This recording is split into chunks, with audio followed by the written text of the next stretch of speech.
I'm Jaxon. Welcome back to Animal Encounters. Today, I'm taking you through some of the most terrifying shark attacks ever caught on camera. From swimmers unknowingly leaving a scent trail while a shark circled just beneath them, to a birthday float trip through a Florida lagoon that ended in a shark attack so brutal that authorities initially tried to label it an accidental drowning. It was September 14th, 2015. About 4 miles off the Baja California coast, the water goes from postcard turquoise to deep green, almost black the further out you get. No landmarks, just open ocean and a thin brown strip on the horizon. That's where this tour was running. No company name, no uniforms, just a laminated flyer at a hostel front desk and a local guy with a 22-foot fiberglass hull. Tavio Huel was 34, a warehouse shift supervisor from Tucson. He'd booked the trip as a birthday surprise for his girlfriend, Maris Ostler, 31. Their friends Weston and Lori Dre came along, 38 and 36. None of them had real open ocean experience. No cage, no wetsuit, just a glass viewing panel in the floor and whatever swam underneath it. The one thing Tavio didn't mention to the guide, neither he nor Maris could swim. Not well, anyway. September is peak great white season along the Baja coast. Great whites here run around 15 feet. The glass panel in the floor was decorative, not rated for structural load or impact. That detail wasn't in the flyer. Early in the tour, the guide threw fish scraps overboard to pull marine life toward the glass, leaving a scent trail in peak season. About 20 minutes in, a large dorsal fin appeared roughly 80 feet out. The guide cut the engine but didn't turn back. A dark shape passed beneath the glass. Nobody seemed alarmed. Then the fin went under and didn't come back up. 4 minutes of flat, quiet water. It felt longer. The first impact came from below, a probing bump that flexed the hull and spider-cracked the glass. Lori jerked back. Maris lost her footing. Someone laughed. Nerves more than anything. Water seeped through the fracture. Then, steadily, the guide moved for the controls, but the boat had already begun to settle unevenly. The boat listed as people shifted to keep balance, the stern dipping lower. Another bump pushed water harder through the cracked panel and along a seam near the floor. The leak turned into a steady inflow. That's when it broke down. The deck went slick. The boat listed harder. Maris slipped first, hitting the fractured panel as it gave further under her weight. The opening widened just enough. She slipped through. Tavio went in after her without hesitation. Weston followed seconds later when the boat lurched again and threw him off balance. Lori stayed on the high side, gripping what she could as the hull dipped further. The shark's behavior changed the moment they were in the water. Maris was closest. One bite, lower torso, not prolonged, just decisive. Tavio reached her and the shark came back from below. Contact at the leg and hip, a single grab and release. He didn't come back up the same way. Weston was hit next, across the back and right shoulder. Not held, but enough to open him up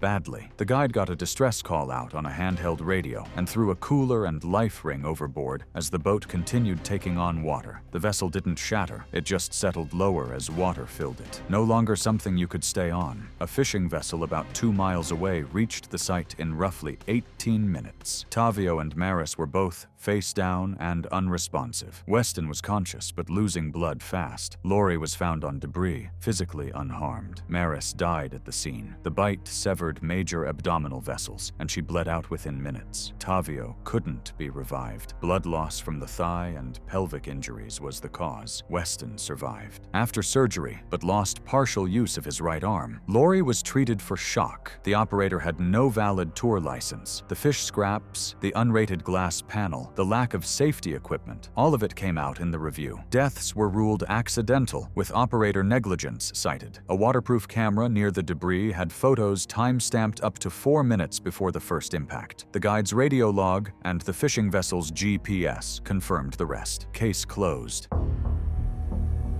It was May 8th, 2018, and the morning sun burned through the mist over the South African coast, where Lisa Harper watched her group of untrained divers lean out of the cage with chunks of bait in their hands, a decision she had authorized despite 15 years of experience telling her it was insane, about to learn that trying to rescue someone from their own stupidity meant becoming a victim herself.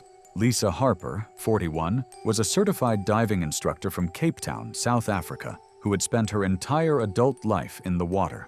She'd earned her PADI instructor certification at 26, had logged over 2,000 dives. and had been leading shark cage diving tours for the past 8 years. Her reputation in the local diving community was solid, though some colleagues noted she had become increasingly lax about enforcing safety rules in recent years. Years of uneventful dives had eroded her caution, and financial pressure made her reluctant to turn away paying customers or enforce rules that might result in negative reviews. This particular group had booked through a budget tour operator, 5 tourists from Germany who had no diving experience. Lisa had been hired as the instructor for the day, working with a small independent boat operator. During the morning briefing, Lisa had covered the standard safety protocols, but her delivery was rushed. Stay inside the cage. Keep hands and arms inside the bars. Do not attempt to touch or feed the sharks. One of the tourists, a 28-year-old man named Klaus, had asked if they could feed the sharks themselves, saying he'd seen videos online of people doing it. Lisa had initially said no, but Klaus had persisted, offering an extra 200 euros if she'd allow it. Lisa had hesitated, then agreed. The money would cover her rent for the week. She told herself it would be fine, that she'd supervise closely. The cage was lowered at 10:15 a.m., with all 5 tourists inside and Lisa joining them to supervise. The cage was crowded, bodies pressed together. Lisa had brought a bucket of bait, chunks of fish that she distributed to the tourists, instructing them to hold the bait near the bars but not extend their arms outside the cage. The instructions were vague, the boundaries unclear. Within minutes, a great white appeared, a large female estimated at 15 feet long. The shark circled the cage, her movements slow and investigative. The tourists were excited, holding up their bait, waving it to attract the shark's attention. Klaus extended his arm further than the others, his hand and the bait now outside the cage perimeter. Great white sharks hunt primarily by ambush, but they are also opportunistic feeders that will investigate and test potential food sources.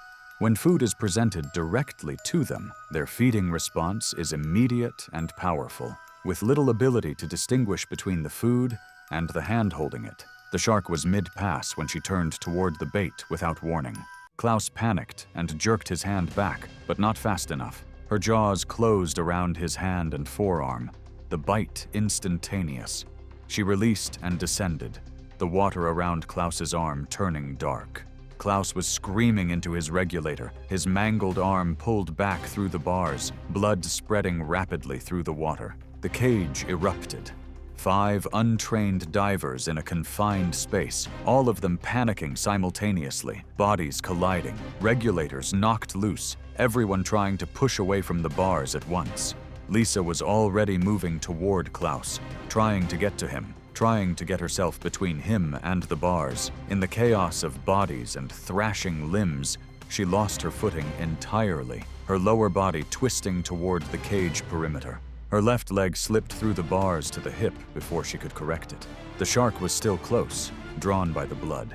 She was mid-arc when she struck, her jaws closing around Lisa's exposed leg just below the hip.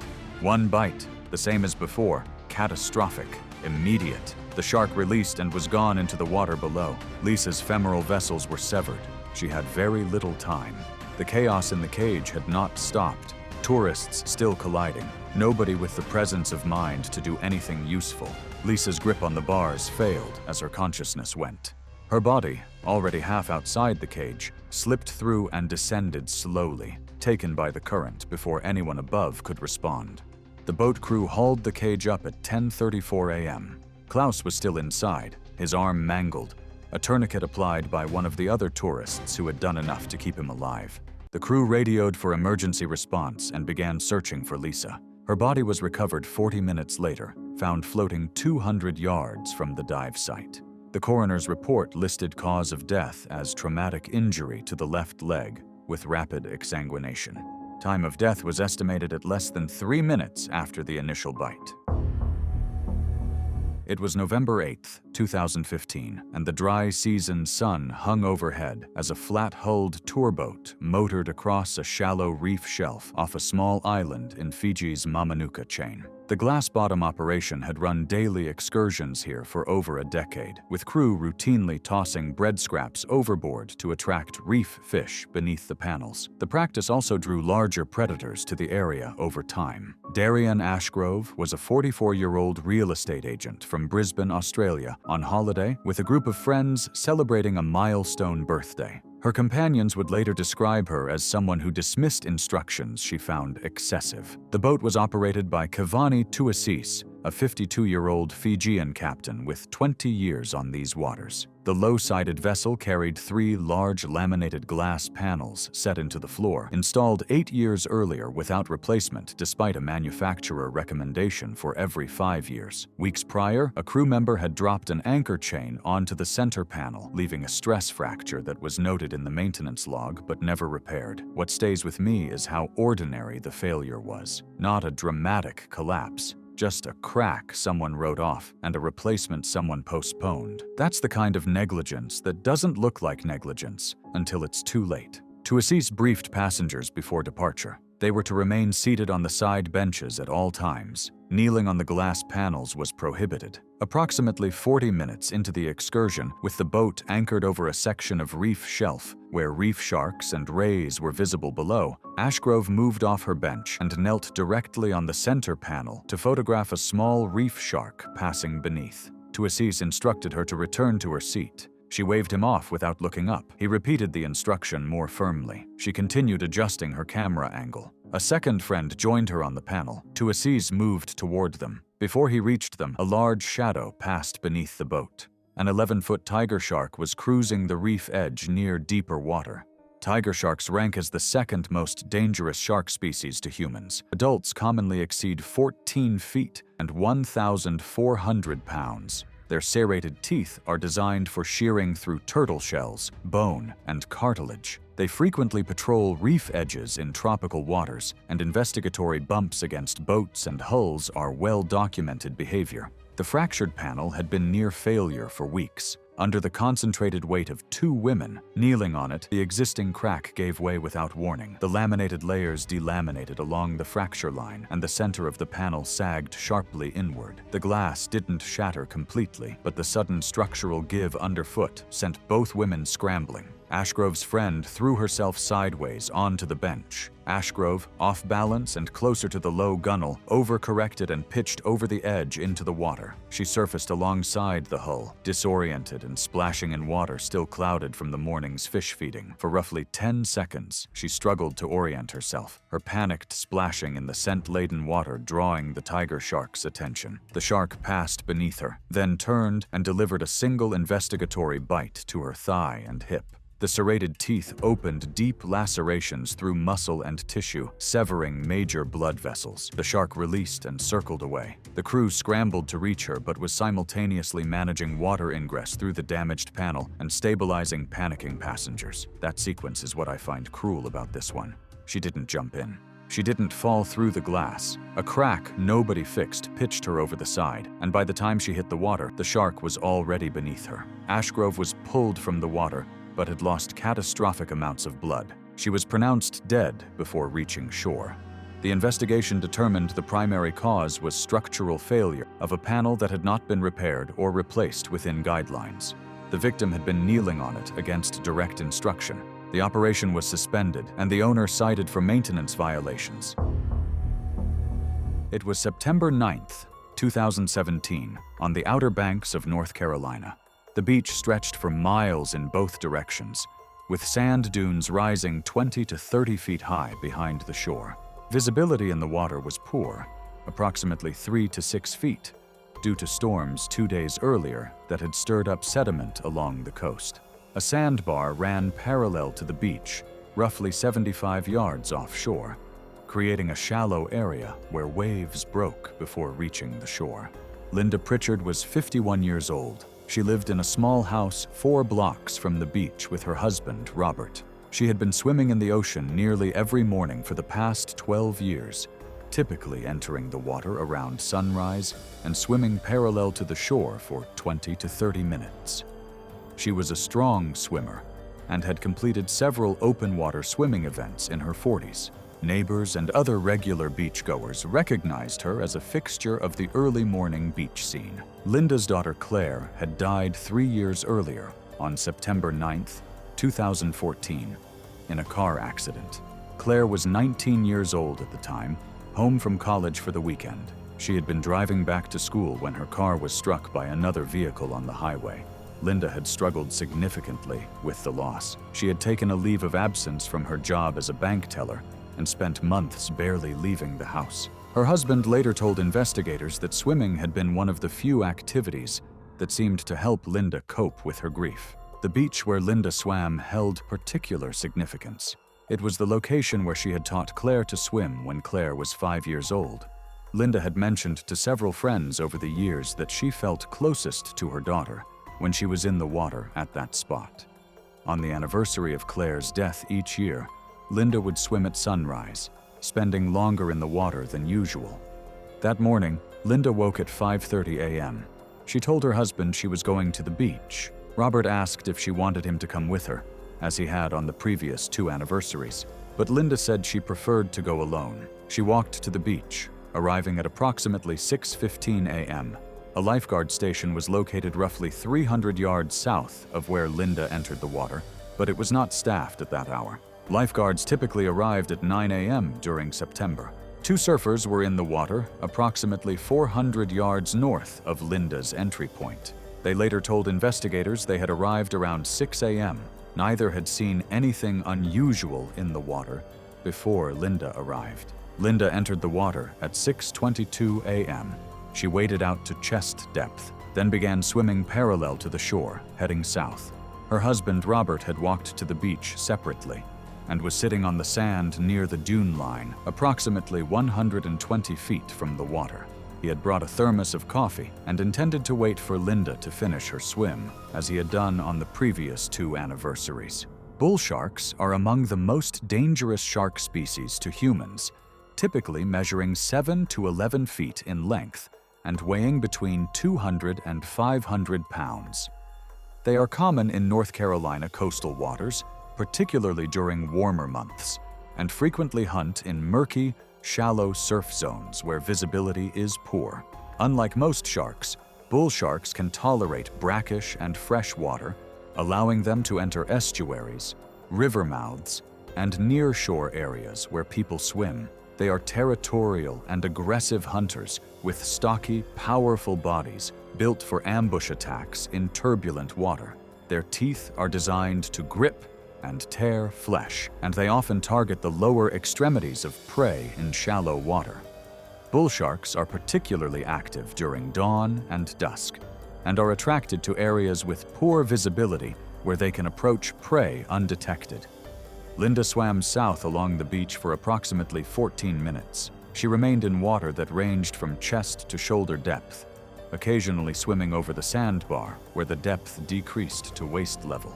Robert watched her from the beach, tracking her movement as she progressed down the shoreline. The 2 surfers to the north were focused on catching waves and were not paying attention to Linda. The bull shark approached from deeper water beyond the sandbar. It was estimated at 8 to 9 feet in length, based on later examination of the bite wounds. The shark likely detected Linda's swimming movements through vibrations in the water. The poor visibility and churned-up sediment from recent storms created ideal hunting conditions. Neither Linda nor anyone on the beach saw the shark before it struck. The attack occurred at approximately 6:36 a.m. The shark bit Linda's left leg at mid-thigh. The bite was immediate and devastating, the shark's jaws closing around her thigh and severing through muscle, bone, and major blood vessels. Linda screamed and fell sideways into the water. Robert heard the scream from the beach and stood up immediately. He could see Linda approximately 90 yards away, thrashing in the water. The shark released Linda's leg after the initial bite, but remained in the immediate area. Linda resurfaced, screaming. The water around her turned dark red with blood. Her arms were moving frantically, but she was not able to swim or make progress toward the shore. The thrashing and blood in the water triggered a second attack. Robert began running toward the water, shouting for help. The two surfers to the north heard the screaming and looked toward the commotion. One of them immediately began paddling in Linda's direction. The other followed within seconds. The shark struck again within 5 to 7 seconds, this time biting her right side and torso. The force of the bite pulled Linda completely underwater. She did not resurface immediately. The surfer who had paddled first reached the area where Linda had gone under within approximately 50 seconds. He could see blood spreading across the surface in a large area, but could not see Linda or the shark clearly due to the murky water and blood. He hesitated, scanning the water. Linda's body surfaced approximately 15 feet from where she had gone under, roughly 8 seconds after disappearing. The surfer paddled quickly to her and grabbed her arm. He attempted to pull her onto his surfboard, which required help from the second surfer who had just arrived. Linda was unconscious and unresponsive. Her left leg showed massive trauma with the thigh nearly severed, hanging by remaining tissue and skin. Her right side and torso showed a large bite wound with deep lacerations and exposed tissue. The surfers began paddling toward shore as quickly as possible, with Linda draped across one of the boards. Robert had entered the water and was wading out toward them. He was waist deep when the surfers reached him. He helped pull Linda off the surfboard and began dragging her toward the beach. The surfers assisted, and together they brought her onto the sand. Robert immediately began applying pressure to the wound on her leg, pressing both hands against the thigh, but the blood loss was massive and continuous. One of the surfers ran toward the nearest beach access point to find someone with a phone to call for emergency services. Linda did not regain consciousness. Robert continued trying to stop the bleeding, pressing his hands against her leg and side. The other surfer removed his wetsuit top and pressed it against the torso wound, but the injuries were too severe. Linda's breathing was shallow and irregular. She stopped breathing approximately 4 minutes after being brought onto the beach. Robert began CPR, but there was no response. Emergency medical personnel arrived at the beach at 7:03 a.m., approximately 27 minutes after the attack. They pronounced Linda dead at the scene. The medical examiner later determined that the cause of death was exsanguination from multiple shark bites. The left leg had been bitten through the femoral artery and femoral vein, causing immediate massive blood loss. The torso wound had caused additional severe bleeding and damage to the liver and lower ribs. The examiner estimated that Linda had lost consciousness within 90 seconds to 2 minutes of the initial bite due to blood loss, and likely died within 5 to 6 minutes. The examiner noted that the injuries were not survivable even with immediate trauma care. The beach was closed for 4 days following the attack. Marine biologists surveyed the area and confirmed the presence of at least one large bull shark in the vicinity, though they could not determine which individual was responsible. The biologists noted that poor visibility, warmer than normal temperatures, and recent storms that may have pushed bait fish closer to shore had likely contributed to increased shark activity in shallow water. Robert Pritchard did not speak publicly about the incident. He continued living in the same house near the beach for 3 months, but never returned to the water. Robert had lost both his daughter and his wife on September 9th, 3 years apart. He moved to Virginia to live near his brother in December of that year. It was January 14th, 2018, and the waters of False Bay shimmered under the midday sun, deceptively calm as they lapped against the rocky shoreline where Barek Zale prepared his spear gun for what would be his final dive. Barek was a 17-year-old local from Ocean View, a working-class township overlooking the bay. He wasn't a recreational diver. He was what the locals called a shore shucker, a subsistence spear fisherman who hunted from the rocks and shallows to put food on the table.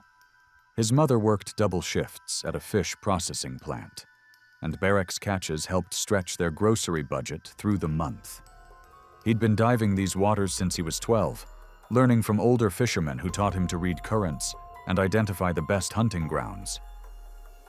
That morning, Barek had chosen a spot near Glencairn Beach, where the rocky bottom dropped off into deeper water rich with fish. According to witness accounts, Barek had been underwater for nearly 20 minutes. That's probably where he spotted a large yellowtail, likely cruising near a kelp bed. He descended smoothly, equalizing pressure as he aimed his spear gun. The shot was clean, striking the fish just behind the gills. The yellowtail must have thrashed violently, sending low-frequency pressure waves through the water and releasing blood into the current. Barek began pulling the fish toward him, using the line attached to his spear. It's unclear whether he saw the predator before the attack, but that's when a bronze whaler materialized from the murky water beyond the kelp, its body moving with purposeful speed. The bronze whaler shark, also known as the copper shark, is frequently involved in spearfishing-related incidents.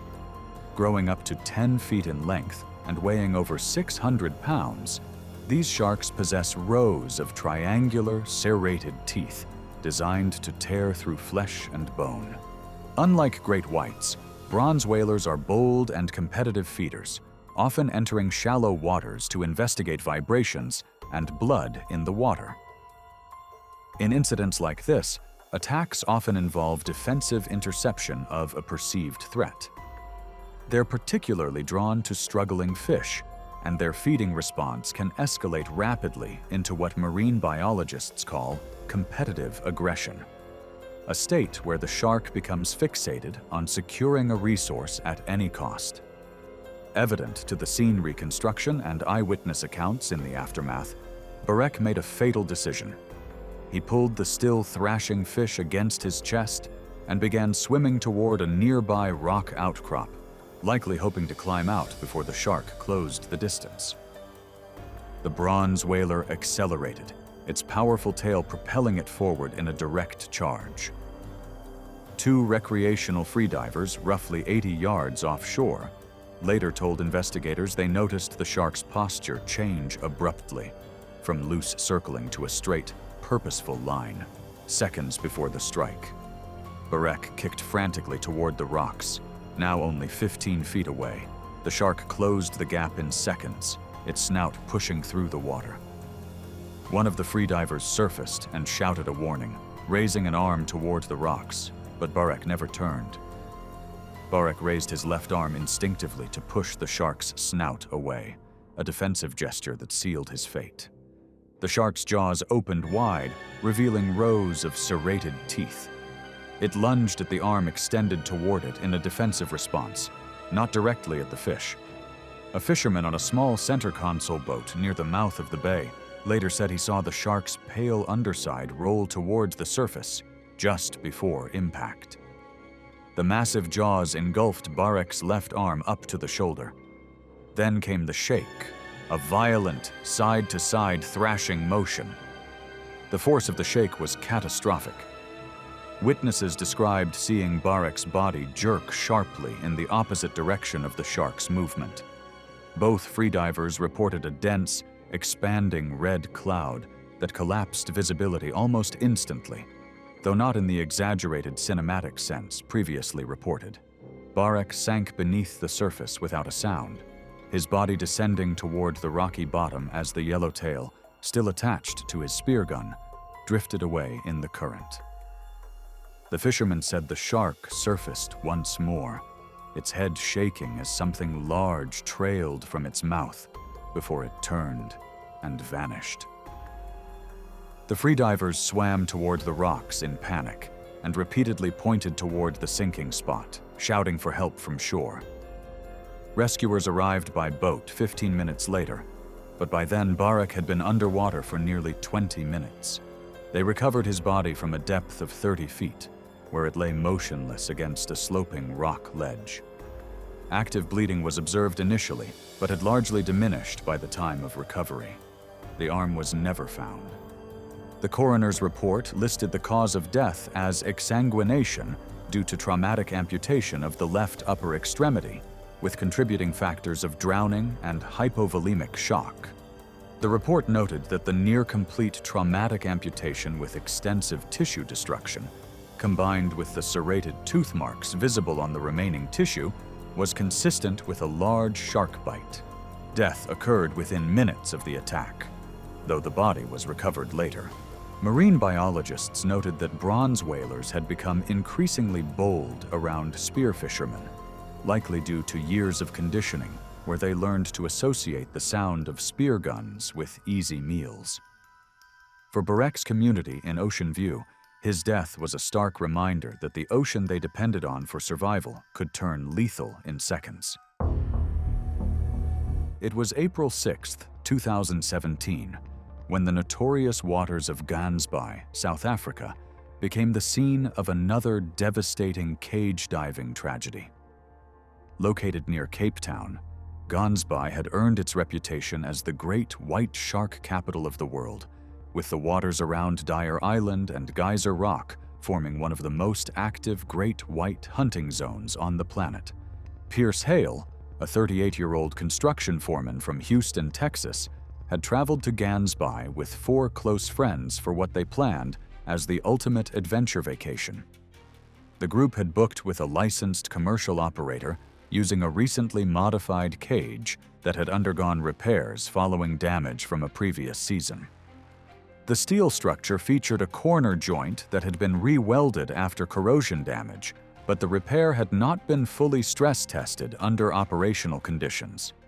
Known for his dismissive attitude towards safety protocols, Pierce relied on his construction experience to assess structural integrity rather than following established diving guidelines.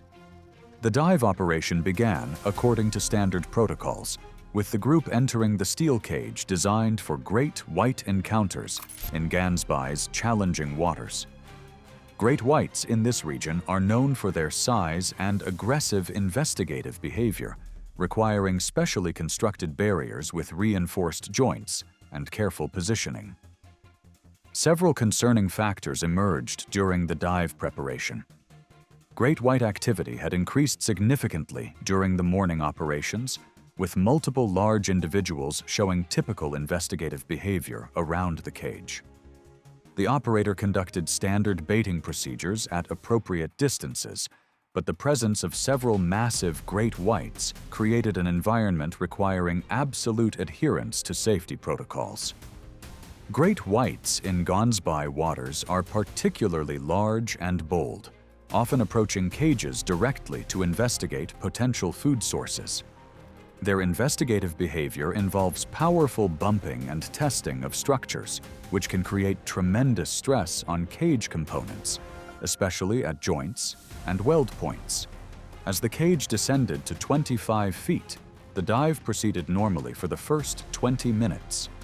Pierce and his companions observed several great whites circling at various distances, their massive forms moving with surprising grace through the clear water.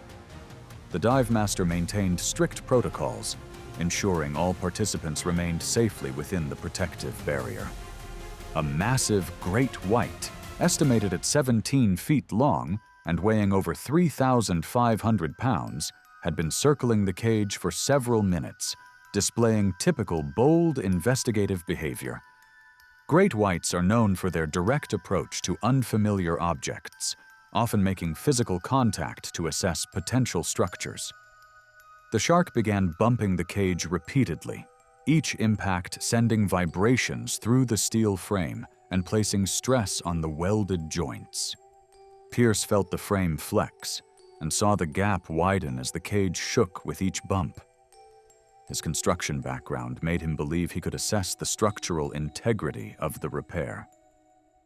Despite warnings from the dive master to remain inside the cage, Pierce positioned himself near the corner to examine what he perceived as a loose connection. After several powerful bumps from the investigating great white, the repaired corner joint, weakened by previous corrosion and stressed by the repeated impacts, began to fail. The weld seam started separating, causing the corner bracket to bend and deform. The structural failure created a gap in the protective barrier where the corner had been compromised. At that critical moment, Pierce made his fatal mistake by extending his right arm through the newly created opening to examine the failed joint. The great white, continuing its investigative behavior, approached the compromised section of the cage where Pierce's arm was now exposed outside the protective barrier. The attack was swift and devastating. The shark bit the exposed gap, and Pierce's arm was trapped in the powerful jaws. The serrated teeth penetrated deep into muscle and bone as the shark delivered a brief but violent investigative bite before immediately releasing. The force of the bite caused catastrophic damage, shattering bone and severing major arteries. The great white immediately disengaged after the brief contact, displaying typical investigative behavior rather than feeding intent. However, the shark's powerful bite had created injuries beyond field treatment. Pierce was immediately pulled back through the compromised cage opening by his horrified companions, but the damage was beyond catastrophic. The shark's crushing bite had severed critical arterial vessels and caused massive tissue destruction. Blood poured uncontrollably from the traumatic injury as his friends desperately attempted to apply tourniquets while the dive master initiated emergency surface procedures. The compromised cage was rapidly brought to the surface, but Pierce had already lost consciousness from massive blood loss and shock. The great white's powerful investigative bite had caused injuries far more severe than typical encounters due to the complete exposure of his limb outside the failed protective barrier. Despite immediate emergency medical attention and rapid transport to shore, Pierce was pronounced dead from exsanguination and traumatic shock before reaching the hospital, the catastrophic blood loss proving rapidly fatal. The incident triggered an immediate investigation by South African maritime authorities, focusing on cage maintenance and repair protocols for great white encounters. The investigation revealed that while the weld repair had been completed according to standard procedures, the repeated stress from large great whites' investigative bumping had caused the repair to fail prematurely. Pierce's violation of safety guidelines by extending his arm outside the cage had placed him in extreme danger when the structural integrity was compromised. Pierce's family issued a statement expressing their grief while acknowledging his tendency toward risky behavior. The diving industry implemented additional safety measures, including enhanced inspection protocols for repaired cages and mandatory stress testing before returning equipment to service. It was June 18, 2015, in the central Bahamas. The water off the small island's western shore was calm that morning, with visibility reaching nearly 60 feet in some areas. The tour company operated out of a weathered dock near the main resort strip, running 3 snorkeling trips daily during peak season. The boat that morning carried 11 passengers, including 2 sisters from Ohio. Kelsey Dunham was 24 years old. She worked as a dental assistant in Columbus and had spent the previous 14 months saving money specifically for this trip. Her younger sister Emma was 16, finishing her sophomore year of high school. This was their first vacation together without their parents. Their parents had agreed to let them travel alone after Kelsey promised multiple times that she would watch Emma constantly and follow every safety guideline. The sisters arrived in the Bahamas 2 days earlier. They had spent most of their time on the beach, with Kelsey repeatedly checking that Emma wore sunscreen and stayed hydrated. Emma later told investigators that her sister had been almost overly protective during the trip, constantly asking if she felt safe or needed anything. The snorkeling excursion was planned as the highlight of their vacation. Neither sister had snorkeled in open water before, though both had practiced in a pool before leaving Ohio. The tour guide provided basic instructions on the boat. He demonstrated how to clear the snorkel, explained hand signals for communication, and told the group to stay within sight of the boat at all times. He mentioned that the reef was generally safe, but advised against touching anything or swimming into deeper water beyond the reef's edge. There were no specific warnings about sharks that morning. The guide later stated that he had seen bull sharks in the area before, but encounters with snorkelers were extremely rare. Bull sharks are among the most dangerous shark species and are found in tropical waters worldwide, including the Bahamas. They frequently venture into shallow coastal areas, and are known for their ability to tolerate both salt and fresh water. Adults typically measure 7 to 11 feet in length and weigh between 200 and 500 pounds. They have stocky, powerful bodies with broad, flat snouts and are highly aggressive and unpredictable compared to other shark species. Their bite force is among the strongest of all sharks, and their triangular, serrated teeth are designed to tear through flesh and bone efficiently.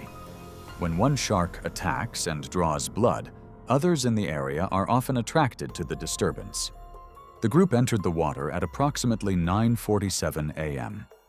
Kelsey and Emma stayed close together initially, swimming near the center of the group. The guide remained on the surface, periodically diving down to point out fish or coral to the tourists. Roughly 18 minutes into the snorkel, Emma spotted a sea turtle swimming along the reef's edge. She grabbed Kelsey's arm and pointed. The turtle was moving away from the main group, heading toward slightly deeper water where the reef sloped downward. Emma began swimming after it, and Kelsey followed immediately. Neither sister signaled to the guide or looked back to check their distance from the boat. The sisters followed the turtle for approximately 2 minutes, covering an estimated 100 feet from the main group. The water depth increased to nearly 30 feet. Emma was slightly ahead, focused on the turtle, while Kelsey swam a few feet behind and to the left. The bull shark approached from Kelsey's right side, coming from deeper water beyond the reef. The guide estimated the shark was between 8 and 9 feet long, based on descriptions from witnesses. It struck Kelsey's right thigh without warning. The initial bite lasted approximately 2 to 3 seconds. Kelsey's body jerked violently to the side, and she began thrashing at the surface. Emma turned at the sound of splashing. She saw her sister's mask had come off, and blood was spreading rapidly in the water around her right leg. Kelsey was hitting the water with her arms and kicking with her left leg. Emma began screaming through her snorkel and swimming toward her sister. The shark released Kelsey's leg and circled back. It struck again within 10 to 15 seconds, this time biting her lower torso and hip area. The impact pulled Kelsey partially underwater. Emma reached her sister approximately 5 seconds later and grabbed her left arm, trying to pull her toward the surface. She could see the shark's thick gray body next to Kelsey underwater. 2 other snorkelers, both men in their 30s, began swimming toward the sisters. The guide was approximately 60 feet away and started shouting for everyone to return to the boat. He began swimming toward Kelsey and Emma while blowing a whistle attached to his vest. A second bull shark appeared from the same direction as the first. This shark was slightly smaller, estimated at 7 to 8 feet. It approached the area where blood was now clouding the water. Emma was still holding Kelsey's arm at the surface when she saw the second shark pass directly beneath them. She screamed again and tried to pull harder, but Kelsey's body was being pulled in the opposite direction underwater. The first shark had not released Kelsey's torso.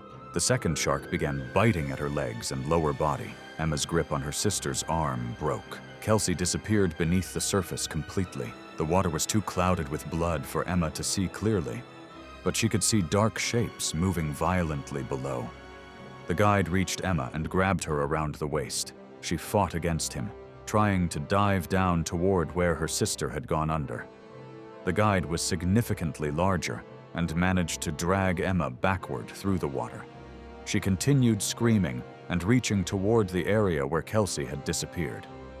The disturbance in the water continued for another 20 to 30 seconds, suggesting the sharks were still actively biting below the surface.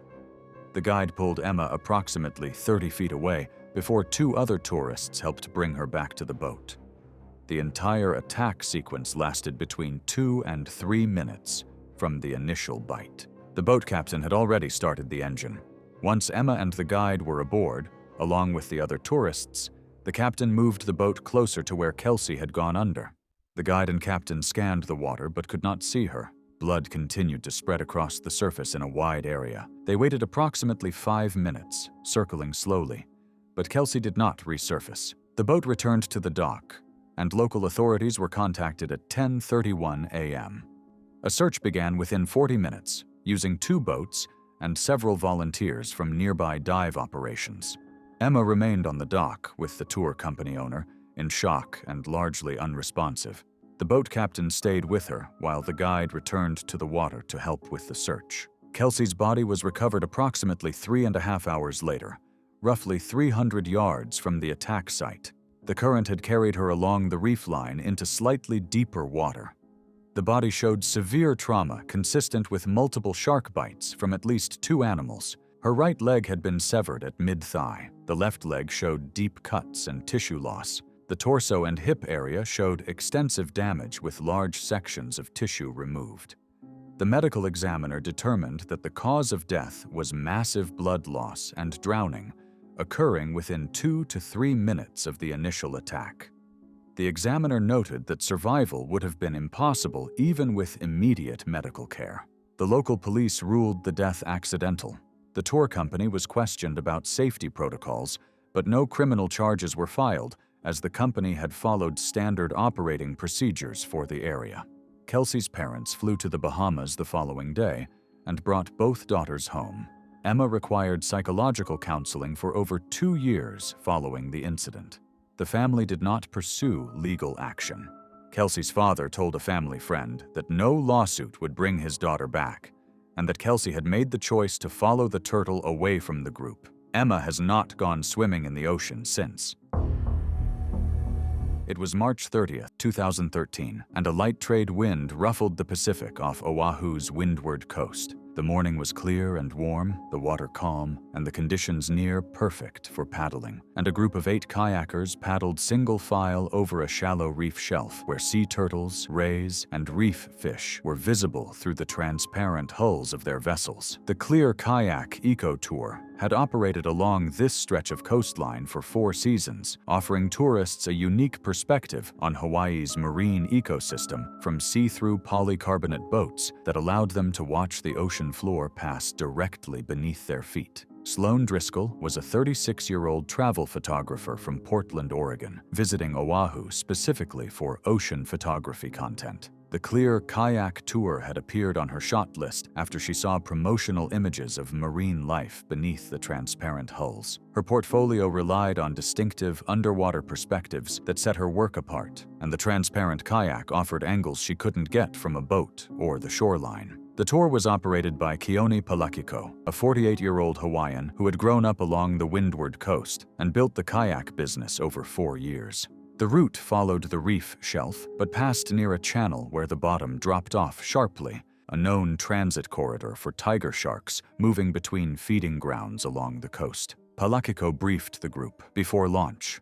Stay on the reef side, do not paddle past the marker buoy near the channel, stay with the group at all times. Driscoll fell behind within 20 minutes, deliberately slowing her pace to photograph the reef below without other kayakers cluttering her frame. She drifted past the marker buoy toward the channel, where bright turquoise shifted to dark blue beneath her hull. A large shadow moved below the kayak. Rather than retreating toward the group, she began photographing it. I'll never fully understand that instinct. Seeing a large predator appear directly beneath you and reaching for the camera instead of the paddle. But I've read enough of these stories to know it happens again and again. The lens becomes a barrier that feels like protection, even when it isn't. Tiger sharks are the most dangerous shark species in Hawaiian waters, responsible for the majority of fatal attacks in the islands. Adults commonly reach 14 feet and 1,400 pounds. They investigate unfamiliar objects from below. Surfboards, kayaks, and paddleboards all present silhouettes that trigger this behavior. The shark had been circling beneath her kayak for nearly a minute, making repeated passes as she photographed it. On one pass, it rose and bumped the underside of the hull. Driscoll had been leaning to one side, adjusting her camera angle. The bump startled her. The combination of her shifted weight, the upward force, a passing swell, and her sudden movement tipped the lightweight vessel into the water above the channel edge. The kayak overturned completely, cosmetic scratching marking the hull, but structurally intact. Driscoll surfaced and attempted to right the kayak, but the overturned vessel was difficult to manage alone under panic. It rolled under her weight each time, the smooth polycarbonate offering no grip, keeping her treading water above the drop-off. The group was roughly 50 yards away, on the reef side of the buoy. Palakiko had noticed her absence and was paddling back toward the channel. According to the other kayakers who witnessed the event from distance, the shark dropped out of sight beneath the surface after the capsize. Driscoll struggled with the overturned kayak for an estimated 10 to 20 seconds, kicking and splashing visible from distance. What happened below the surface during those seconds was not observed. Whether the shark circled, repositioned, or simply reacted to the disturbance above was unknown.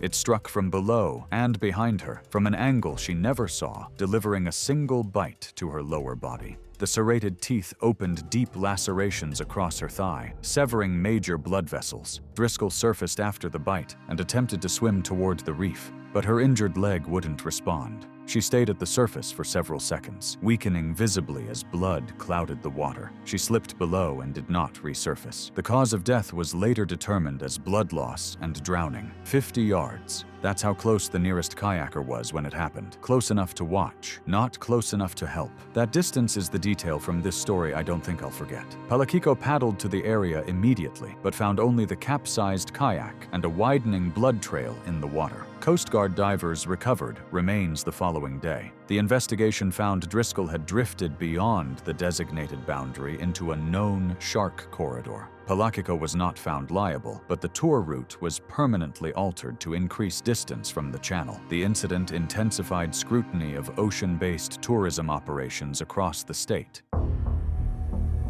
It was August 12, 2015, and the crystal-clear waters off Guadalupe Island shimmered in the midday sun, where Mark Turner had just unclipped his safety tether inside the cage, ignoring the dive master's frantic signals, determined to get a close-up shot that would define his career. Mark Turner, 34, was a professional underwater photographer from San Diego, California, who had built a reputation shooting marine life for nature magazines and documentary productions. He'd been diving for 12 years, had logged over 400 dives, and had photographed sharks on at least 30 separate occasions. Colleagues later told investigators that he had a habit of dismissing safety protocols as unnecessary for someone with his skill level. His attitude was that rules were written for amateurs. He'd saved for 2 years for this trip, a week-long live-aboard off Guadalupe Island, with a licensed operator known for attracting massive great whites. Mark had brought his most expensive camera setup and told friends this would be the trip that got him published in National Geographic. The operator ran a professional operation with strict safety protocols. On the morning of August 12th, the dive master, a Mexican national named Carlos with 15 years of experience, had been explicit during the briefing. Divers would be secured to the cage with safety tethers clipped to their BCDs. Hands and cameras must remain inside the cage at all times. Mark had listened with visible impatience. When Carlos finished, Mark asked about the possibility of removing the safety tether to allow more freedom of movement for photography. Carlos refused outright. The tethers were non-negotiable. Mark had nodded but said nothing more. The cage was lowered at 11:20 a.m., with Mark and 2 other photographers inside. The water at Guadalupe is among the clearest in the world for shark diving, with visibility often exceeding 100 feet. Within minutes, the first great white appeared, a massive male estimated at 17 feet long. The shark circled in wide, lazy loops. Mark was already positioning himself for shots, his camera pressed against the bars. The other 2 photographers stayed centered, following Carlos's instructions. Mark moved constantly, shifting from corner to corner, his safety tether trailing behind him. The shark made a closer pass, coming within several feet of the cage. Mark got his shots, the strobes firing in rapid succession. The shark continued past and descended slightly. Mark checked his camera's display. They were good, but not great. Not National Geographic quality. He needed something closer, something more dramatic. He reached down and unclipped the safety tether from his BCD. Carlos, monitoring from the surface, saw the tether go slack and immediately signaled for Mark to reattach it. Mark ignored him. He moved to the front of the cage and pushed his camera housing through the bars, extending it outward to eliminate the cage from the frame entirely. To hold the housing steady at that angle, he had to push his right forearm through the bars as well, up to the elbow. The shark was mid-arc when it turned without warning. No change in speed, no telegraphed approach. It simply redirected, and its jaws closed around Mark's forearm before he could pull back. The bite was instantaneous. The shark released and descended the way they do, unhurried, already losing interest. Mark's forearm came back through the bars. The damage was catastrophic. The radius and ulna were fractured, major vessels severed, tissue stripped to the bone from wrist to elbow. He had no meaningful time left. Blood loss at that rate, in cold water, with no tourniquet possible at that location, was unsurvivable, regardless of what happened next. Carlos and the deck crew hauled the cage up immediately. By the time it broke the surface, Mark was unresponsive, the water inside the cage dark with blood. CPR was attempted on deck, but the injuries were unsurvivable. An attempt to bring him to the hospital was made, but Mark was pronounced dead on arrival. The coroner's report listed the cause of death as traumatic injury to the right forearm, with contributing severe blood loss and with exsanguination. It was September 2nd, 2017, when the remote waters surrounding Guadalupe Island, Mexico, became the scene of another devastating cage diving tragedy. Located 150 miles off the Baja California coast, this volcanic island served as a seasonal feeding ground for massive great white sharks. Weather conditions had been deteriorating throughout the morning, with increasing swells and shifting winds creating challenging conditions for dive operations. Maren Cole, a 34-year-old travel blogger from Portland, Oregon, had built her online following by documenting extreme travel experiences across 6 continents. Known for her meticulous planning and organized approach to dangerous activities, she had researched cage diving extensively before booking this expedition. Her partner remained on the surface vessel, filming her descent and managing the blog's social media accounts in real time. The couple had planned this trip as the centerpiece of their upcoming documentary series about confronting personal fears. The dive began according to standard protocols. The top entry cage descended smoothly to depth, with Maren spending nearly 20 minutes observing several great white sharks investigating the bait lines. The massive predators circled at various distances, their powerful bodies moving with fluid grace through the clear water. Visibility remained excellent despite the deteriorating surface conditions, allowing spectacular footage of the sharks' investigative behavior. Great whites possess exceptional sensory capabilities, detecting vibrations and electrical fields from great distances, with their acute sense of smell allowing them to detect blood in the water at concentrations as low as 1 part per million. They are known for their investigative behavior, often approaching unfamiliar objects to assess whether they constitute prey. As surface conditions continued to worsen, the dive master signaled for the cage to be retrieved. The ascent proceeded normally until the cage reached just below the surface, where increasingly violent swells created chaotic conditions. The crew worked frantically to stabilize the cage while maintaining safe positioning below the waterline. During this critical phase, a massive great white shark, estimated at 17 feet long, approached the area, likely drawn by the commotion and concentrated bait scent. In the confusion of the surface operations, with the cage surging violently in the swells, Maren's underwater camera strap began to slip from her grip. In a moment of panic, she instinctively reached down to stop the expensive equipment from falling, her arm extending through the cage bars as she stretched desperately to secure the camera. At that exact moment, the great white approached the cage and bit the gap where her arm protruded, her limb becoming trapped in the shark's powerful jaws. The triangular teeth penetrated deep into her forearm muscle, the powerful jaw muscles contracting with crushing force. The bite caused massive soft tissue destruction and arterial laceration as major blood vessels ruptured, releasing a cloud of blood into the churning water. The shark immediately released and disappeared into the depths, its brief investigative bite concluding as quickly as it had begun. The violent motion of the cage and the shark's investigation of the structure had created the fatal exposure. The crew immediately began emergency retrieval procedures, fighting against the violent swells while attempting to bring the cage fully to the surface. The damage was severe: massive soft tissue loss and arterial bleeding that pumped blood into the water at an alarming rate. The crushing injury had caused extensive trauma to the forearm.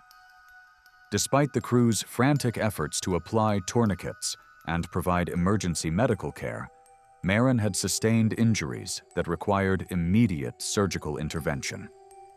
The combination of severe trauma, significant blood loss, and the remote location created a critical situation. She lost consciousness from blood loss and shock as the vessel immediately initiated emergency protocols, heading at maximum speed toward shore while maintaining radio contact with medical authorities. An emergency airlift was arranged, but Maren succumbed to her injuries during the evacuation flight, the combination of blood loss and trauma proving insurmountable despite the crew's heroic efforts and rapid emergency response. The incident triggered an immediate investigation by Mexican maritime authorities, focusing on surface procedures during adverse weather conditions and emergency response protocols. Maren's family issued a statement expressing their grief while requesting privacy during their mourning period. Several cage diving operators implemented additional safety measures following the tragedy, including mandatory suspension of operations when swells exceed specified thresholds. It was July 14, 2013, and the Indian River Lagoon shimmered under the midday Florida sun, its brackish waters deceptively calm as a group of inner tubes drifted lazily downstream, unaware that beneath the murky surface, something ancient and opportunistic was already circling. Sloan Marbury was a 19-year-old community college student from Vero Beach, working double shifts at a beachside diner to save for nursing school. Her co-workers described her as perpetually cheerful, the kind of girl who remembered everyone's coffee order and never complained about closing shifts. She'd been planning this birthday celebration for weeks, a flotilla, with 8 of her closest friends, complete with a cooler of cheap beer, a waterproof speaker, and matching inflatable tubes she'd bought on clearance. Sloan had grown up around Florida's waterways, swimming in pools and occasionally the ocean, but she'd never been particularly cautious about wildlife. Likely to her, the Indian River Lagoon was just another backyard playground, familiar and safe. The group had chosen a section of river about 2 miles north of the main boat launch, where the water ran shallow and slow through a corridor of mangroves. Recent summer rains had swollen the lagoon, reducing visibility to near zero and stirring up sediment that turned the water the color of weak coffee. Sloan had specifically requested this spot because it was quieter than the crowded swimming areas, perfect for floating and drinking without interference from families or park rangers. What Sloan and her friends didn't understand was that bull sharks are among the most dangerous predators in coastal waters, capable of thriving in both salt and fresh water. These sharks regularly patrol brackish estuaries and river systems, hunting in murky conditions where their prey cannot see them coming. Bull sharks can weigh up to 500 pounds and exhibit highly opportunistic, dominance-driven behavior, making them unpredictable in interactions with humans. Their bite force exceeds 1,300 pounds per square inch, and they are responsible for more attacks on humans in shallow water than any other shark species. The morning had started without incident. The group launched their tubes around 11 a.m., tying them together with nylon rope to form a connected chain. By noon, they were drifting through the section of river where the bottom dropped to about 5 feet, and the mangrove roots created dark pockets along the banks. A week prior, wildlife authorities had posted advisories about increased bull shark activity following the heavy rains, but the signs were posted at boat launches, not at the informal access point where Sloan's group had entered the water. Sloane was positioned near the middle of the chain, her tube slightly larger than the others. She'd been dangling her legs and hips through the center opening, her lower body submerged while she reclined back with a beer in one hand. The bull shark had been patrolling the river channel, likely for hours, drawn upstream by the scent of mullet and the low-frequency vibrations that travel efficiently through water. The shark approached from downstream, moving through the silty bottom with practiced efficiency. From below, Sloane's submerged pelvis and thighs likely created a silhouette that triggered the shark's predatory response. A large, vulnerable target suspended in the water column. The attack came without warning. The shark accelerated from 12 feet away, striking with controlled force. It struck Sloane's right hip with its snout first, an exploratory bump that instantly transitioned into a predatory strike as it opened its jaws and clamped down on her pelvic girdle. The impact flipped her tube completely over, snapping the rope that connected her to the others. Sloane's scream was cut off abruptly as she was yanked beneath the surface. Her friends saw her hands reach up, fingers clawing at the tube, before she disappeared into the brown water. The surface erupted in thrashing movement. The others began screaming, paddling frantically toward shore. A fisherman, anchored 200 yards upstream, heard the screaming and immediately started his motor. He reached the group within 3 minutes and used his radio to call 911 at 12:17 p.m. A wildlife authorities boat arrived 12 minutes later, followed by county rescue divers. The divers located Sloane's body wedged in the mangrove roots at 1:05 p.m. The shark was gone. The medical examiner's report documented catastrophic trauma to the right pelvis, hip, and lower abdomen, with tissue loss consistent with a large shark bite. Catastrophic blood loss combined with submersion caused rapid loss of consciousness. Tooth fragments recovered from the wounds confirmed a bull shark between 8 and 10 feet in length. The initial forensic exam left authorities uncertain, and the incident was first described as a likely drowning before the bite evidence was confirmed. In the weeks following Sloane's death, local officials faced pressure from the river tubing industry, which generated significant tourism revenue. The initial press release described the incident as an accidental drowning, omitting mention of the shark. Only after Sloane's family demanded transparency did authorities issue a corrected statement and post-warning signs along the lagoon. It was November 3rd, 2016, and the morning sun cast long shadows across the South African coast, where Emma Parker and Daniel Reed stood inside a rusted cage operated by an unlicensed dive company, about to climb out for better photos despite the operator's warnings that people had died doing exactly what they were planning. Emma Parker, 29, and Daniel Reed, 31, were a thrill-seeking couple from Manchester, England, who had built their relationship around adrenaline. They'd met 3 years earlier at a rock climbing gym and bonded over a shared contempt for safety regulations: skydiving in Thailand, cave diving in Mexico, free climbing in Norway. Their social media accounts were filled with photos that made their friends nervous and their families furious. Emma worked as a freelance graphic designer. Daniel was a personal trainer who had recently quit his gym position to focus on fitness influencing. Both had adopted a philosophy they repeated often, that life was meant to be lived at the edge. Friends later told investigators that the couple had a pattern of one-upping each other, each dare leading to a more reckless response. This South African trip was meant to be their most extreme adventure yet. They'd specifically sought out cage diving operators who promised closer encounters, eventually finding an unlicensed outfit operating from a small fishing village. The company had no website, no insurance, and no permits. The operator ran trips from a 30-foot boat with a homemade cage welded together from salvaged materials.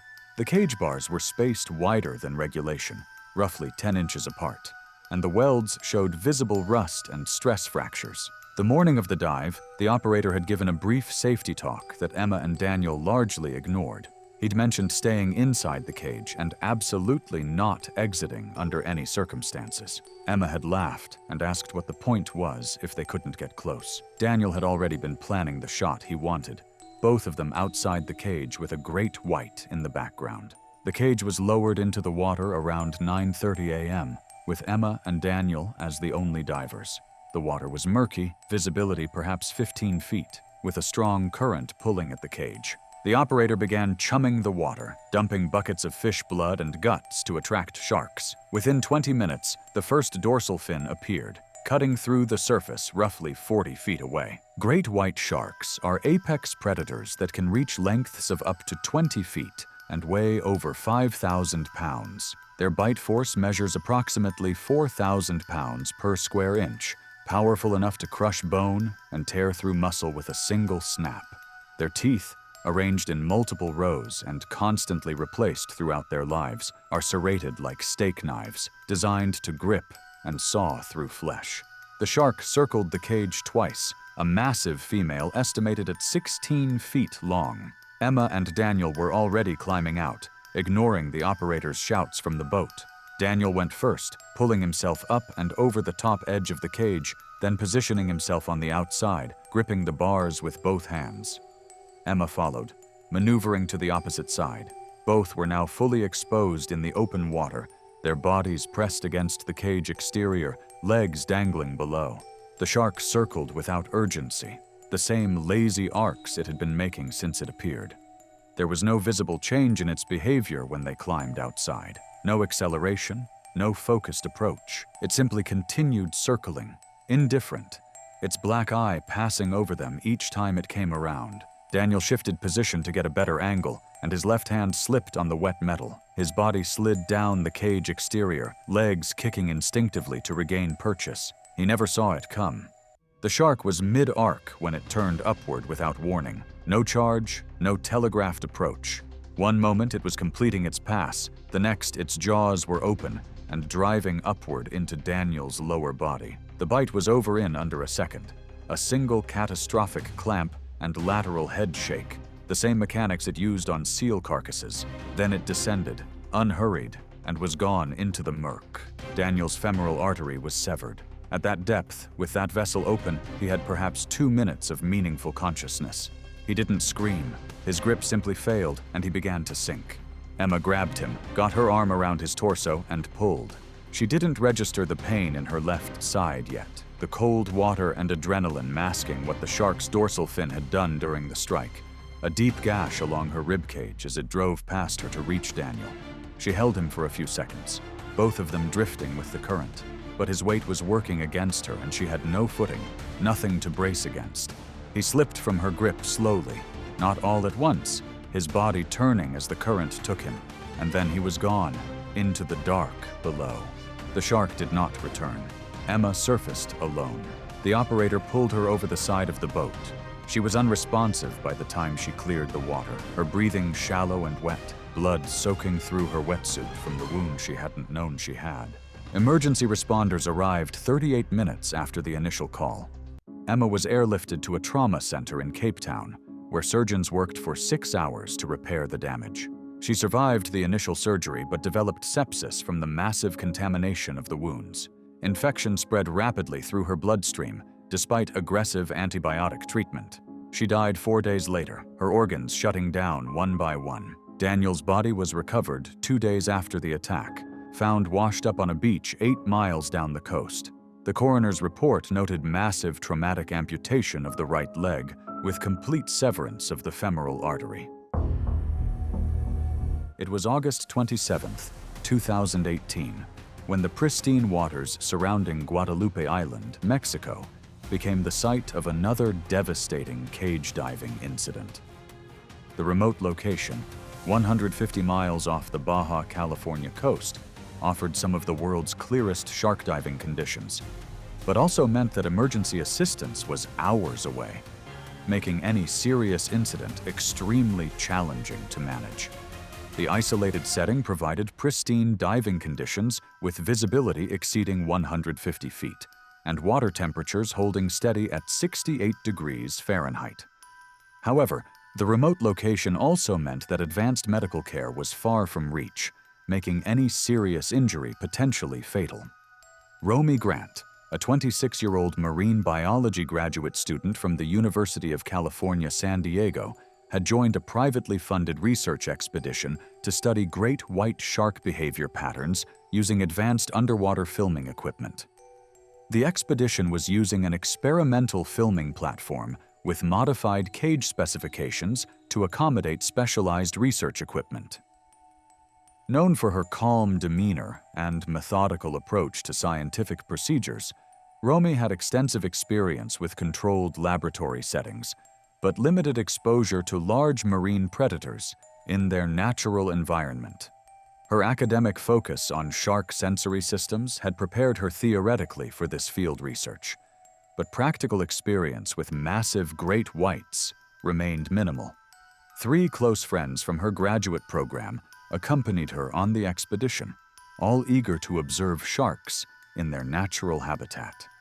The dive operation began according to the experimental protocols, with the research team using the modified filming cage designed for extended observation periods. The cage had been altered to accommodate multiple camera mounts and research equipment, modifications that required extra vigilance from divers, but had been approved for the private research project. Several great white sharks had been circling the area throughout the morning, displaying heightened investigative behavior during feeding activity. The research team had been successfully filming for over an hour when the largest shark of the day appeared. A massive female estimated at over 18 feet long. These powerful hunters possess rows of triangular serrated teeth designed for cutting through flesh and blubber. Female great whites are typically larger than males and show heightened investigative behavior during feeding activity, often approaching potential food sources with bold, direct approaches. As the massive female approached the cage, Romy positioned herself to capture footage of the shark's approach. The research had been proceeding smoothly when disaster struck due to a rushed modification. The cage's emergency exit mechanism, designed to allow rapid escape in case of cage failure, had been hastily modified due to time constraints in the research schedule. The safety latch, altered to accommodate the new equipment configuration, was not properly secured. Under the pressure of the water and the cage's movement, the emergency hatch suddenly opened, creating an immediate opening to the surface. In the confusion that followed, Romy found herself partially outside the protective barrier as the emergency system malfunctioned. The enormous great white, displaying typical investigative behavior, approached the cage at the exact moment the hatch opened. The shark bit the exposed opening, and Romy's torso was pulled into the massive jaws. The bite was instantaneous and devastating. The massive jaws clamped down with crushing force before immediately releasing. The serrated teeth caused catastrophic damage, penetrating deep into her chest and abdomen. The force of the bite caused massive internal trauma and arterial damage that was beyond any field treatment. Romy was immediately pulled back into the cage by her research partners, but the damage was beyond catastrophic. The bite had caused massive internal injuries and uncontrollable bleeding. Blood poured into the water as her colleagues desperately attempted to provide emergency care, but the severity of the trauma made any meaningful treatment impossible. The research vessel immediately initiated emergency protocols, surfacing the cage and beginning first aid procedures. However, the severity of the internal damage and the remote location created an impossible situation. Despite the team's medical training and emergency equipment, the injuries were beyond field treatment capabilities. Romy lost consciousness almost immediately from massive internal bleeding and shock. The vessel immediately began racing toward shore while maintaining radio contact with emergency services, but the combination of catastrophic internal trauma and the hours-long journey to advanced medical care proved insurmountable. She was pronounced dead from massive internal hemorrhage before the vessel could reach port. The incident prompted an immediate investigation by Mexican maritime authorities and international research organizations, focusing on emergency exit mechanisms and safety protocols for experimental cage designs. It was November 14, 2015, off the coast of San Diego. The water temperature held steady at 68 degrees, perfect conditions that would soon turn deadly as blood began to trail through the blue depths. Dax Vanner was a 38-year-old former Navy diver whose reputation in San Diego's spearfishing community bordered on legendary. After 12 years of military service conducting underwater demolitions and ship hull inspections, Dax had transitioned to civilian life, but never lost his connection to the ocean. Dax operated a small diving equipment rental business near Mission Bay, but his true passion lay in spearfishing the deep waters beyond the continental shelf. What set Dax apart from other spearfishermen was his controversial practice of using a waist stringer, a metal cable attached to his weight belt, where he clipped his catch directly to his body. Most experienced divers used boat stringers or catch bags to avoid attracting predators, but Dax had been diving these waters for 15 years without incident, and his military training had likely instilled an unshakable confidence in his abilities. That afternoon, he planned to target the large red snapper that congregated around the kelp patties, hoping to fill his quota before the weather turned with his friend Finn, who operated the boat.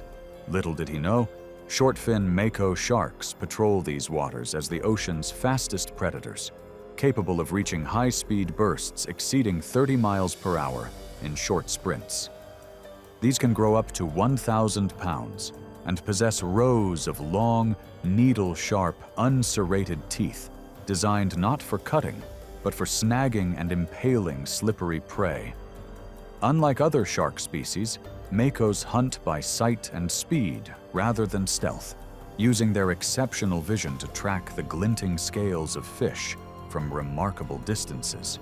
By early afternoon, Dax had successfully speared 3 large red snapper. Following his usual practice, he clipped them directly to his waist stringer, blood seeping from their gills. Finn, monitoring from the boat above, watched as Dax prepared for another dive. What neither man realized was that a 12-foot short-fin mako had detected the bioelectric signals and the blood trail, and was already beginning its approach. The mako's attack began as a textbook predatory strike. From its position in the deeper water, the shark must have locked onto the glinting scales of the snapper at Dax's hip. The shark began its terminal approach from a depth of likely 80 feet, its powerful tail driving it upward through the water column at increasing velocity. Dax was completely unaware of the approaching predator. The impact occurred at 2:47 p.m., as Dax turned to begin his ascent to the surface. The mako, traveling at a high-speed burst exceeding 30 miles per hour, struck his left hip. The shark's open jaws, lined with dozens of recurved teeth, clamped down on both the fish and Dax's hip simultaneously. The initial impact collapsed the pelvic ring and ruptured major pelvic blood vessels, driving jagged bone fragments inward into his lower abdomen and tearing the bladder. The mako carried Dax through the water for only 5 to 10 feet before releasing him. The damage was catastrophic. Dax's wetsuit had been shredded, exposing mangled flesh and protruding bone fragments. Blood poured from the massive wound, creating an expanding crimson cloud in the water.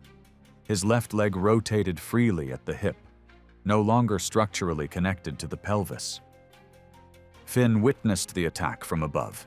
Seeing the water suddenly erupt in foam and blood, he immediately radioed the Coast Guard while starting the boat's engine and racing toward the disturbance. By the time he reached Dax, he was barely conscious, having remained conscious for only around 60 seconds after the bite, while arterial bleeding continued unabated. Finn hauled his partner into the boat, applying pressure to the massive wound while maintaining radio contact with emergency services. Despite compression, Blood continued to pool rapidly across the deck, soaking towels within seconds.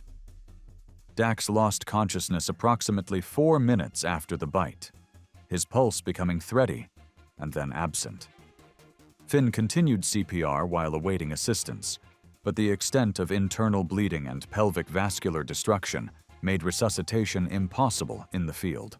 The Coast Guard helicopter arrived 12 minutes after the initial distress call. A rescue swimmer confirmed Dax had no spontaneous respirations or detectable pulse. He was pronounced dead on scene at 3:06 p.m. The autopsy documented catastrophic pelvic trauma, including complete fragmentation of the pelvic ring, rupture of the bladder, and transection of multiple pelvic arteries, leading to rapid exsanguination. The cause of death was listed as hemorrhagic shock due to shark bite trauma. The injury was unsurvivable regardless of the speed of the rescue. Investigators later believed the shark was targeting the fish on Dax's stringer, not the diver himself. Dax's body was released to his family 3 days later. The incident prompted renewed warnings within Southern California's spearfishing community about the continued use of waste stringers. Finn sold the boat the following year and never returned to offshore diving. It was May 6, 2014, and autumn chill had settled over the Southern Ocean as a cage diving vessel motored toward the Neptune Islands, a rocky archipelago roughly 40 miles south of Port Lincoln, South Australia. The islands hosted one of the region's largest colonies of long-nosed fur seals, and the concentration of prey drew great white sharks in numbers that made the site one of Australia's premier shark diving destinations. Several licensed operators ran trips from Port Lincoln during the autumn months when shark density peaked. Mulgrave's operation was consistently the cheapest. Niamh Calthorpe was a 31-year-old veterinary nurse from Edinburgh, Scotland, 7 months into an Australian working holiday. An experienced open-water diver with advanced certification and over 80 logged dives across Southeast Asia and the Great Barrier Reef, Calthorpe had specifically sought the Neptune Islands for what she considered the pinnacle encounter with great whites. She booked the afternoon session with Declan Mulgrave, a 39-year-old operator who ran a two-boat business out of Port Lincoln. Mulgrave had built a reputation for running back-to-back trips to maximize daily revenue, compressing turnaround time between sessions and deferring maintenance that would require taking a vessel out of rotation. The morning session had run late. During it, a deckhand noticed visible fraying along the steel cable connecting the cage to the winch system and flagged it to Mulgrave between trips. Mulgrave inspected it briefly and decided it would hold for one more session rather than canceling the afternoon and losing the revenue. The cage was negatively weighted with no independent flotation. A backup safety line had been rigged but was not load-rated. It would not arrest the descent if the primary cable parted. Calthorpe and one other diver entered the cage. A large male great white, estimated at 15 feet, began circling within minutes of deployment. That decision is the one I keep circling back to. The deckhand said the cable was fraying. The boss looked at it, looked at the afternoon bookings, and chose the revenue. Everything after traces back to that single calculation. Great whites near seal colonies operate in active predatory mode, unlike the investigatory behavior typically observed at chum-based operations. Their approaches are faster, more direct, and more aggressive. And adult male can weigh over 2,500 pounds and generate enormous force in short bursts. The shark made a high-speed pass against the cage, jarring the structure. The frayed cable, already compromised beyond its safe working load, gave way shortly after. Whether the shark's contact contributed or the cable simply reached its failure point was never determined. The cage was still at its shallow operating depth when the cable parted, and the non-load-rated backup line offered no resistance. The second diver exited through the top hatch in the first seconds of the drop, reaching the surface safely. Calthorpe's regulator hose became wrapped around a section of cage frame deformed inward by the shark's earlier strike. trapping her inside as the cage sank to roughly 25 meters and came to rest near the seafloor. Based on the recovered dive computer and scene reconstruction, Calthorpe's final minutes were chaotic. The cage had landed at an angle, and the interior was disoriented from its normal configuration. She struggled with the hose entanglement in near zero visibility, unable to locate the exit hatch on her first attempt. The stress and exertion burned through her remaining air at an accelerated rate. She eventually found the hatch, but by then her breathing gas was exhausted. She exited at depth and began ascending. She never reached the surface. That's the part that stays with me. No dramatic attack, no thrashing at the surface. She ran out of air alone in a cage that was never supposed to be there. The shark didn't kill her. The cable did. Emergency divers recovered Calthorpe's body later that afternoon. Cause of death was drowning. The investigation found the cable had been flagged for replacement that day, and Mulgrave had knowingly continued operations with compromised equipment. His operation was shut down permanently, and he faced criminal negligence charges. The backup safety line was examined and confirmed to be non-load rated, incapable of holding the cage's weight under any circumstances. The second diver, who had escaped during the initial seconds of the drop, provided testimony that formed a central part of the investigation. It was February 19th, 2017, and the afternoon sun beat down on the Great Barrier Reef, where Rachel Summers leaned further and further outside the cage with her camera extended, filming herself despite the dive master's repeated hand signals to get back inside, chasing the perfect angle for a video that would never be posted. Rachel was a 26-year-old social media influencer from Sydney, Australia, who had built a following of 83,000 subscribers on YouTube through travel vlogs and adventure content.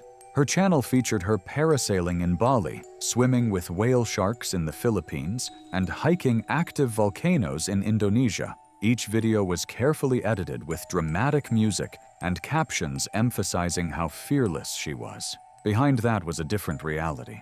Rachel had become obsessed with engagement metrics, her growth plateauing, and she needed something that would break through the algorithm.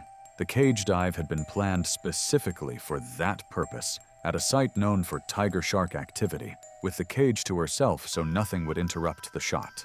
The dive master, a woman named Claire with 11 years of experience, had been explicit during the pre-dive briefing. Stay inside the cage at all times. Keep your body centered, away from the bars. Do not extend cameras or limbs outside the cage perimeter. Rachel had nodded along, but Claire noticed she wasn't making eye contact. Her attention focused on adjusting her camera settings. The cage descended into clear water at 1:45 p.m., visibility extending nearly 50 feet. Rachel immediately began filming, holding her camera at arm's length to capture herself with the ocean background. Within 10 minutes, the first tiger shark appeared, a large female estimated at 13 feet long, her distinctive stripes visible even at a distance. Tiger sharks are among the ocean's most dangerous predators, responsible for the second highest number of attacks on humans after great whites. They can reach lengths of 16 feet and weigh up to 2,000 pounds. Unlike great whites, which are relatively selective feeders, tiger sharks are notorious for eating almost anything. Their teeth are uniquely shaped with serrated edges and a distinctive notch, designed to saw through tough materials like sea turtle shells. The shark circled the cage slowly. Rachel tracked her with the camera, filming continuously. Claire signaled for Rachel to stay centered, but Rachel was already moving toward the bars, trying to get a better angle. Rachel wanted a shot of herself with the shark directly behind her in the frame. To get it, she needed to position the camera outside the cage while keeping herself in view. She moved to the corner, braced her feet against the cage floor, and extended her right arm through the bars, holding the camera at full extension. Her upper body pressed against the bars, her shoulder and part of her torso now protruding slightly outside the cage perimeter. Claire immediately swam down and grabbed Rachel's arm, pulling it back inside. Rachel jerked away, annoyed, and repositioned herself.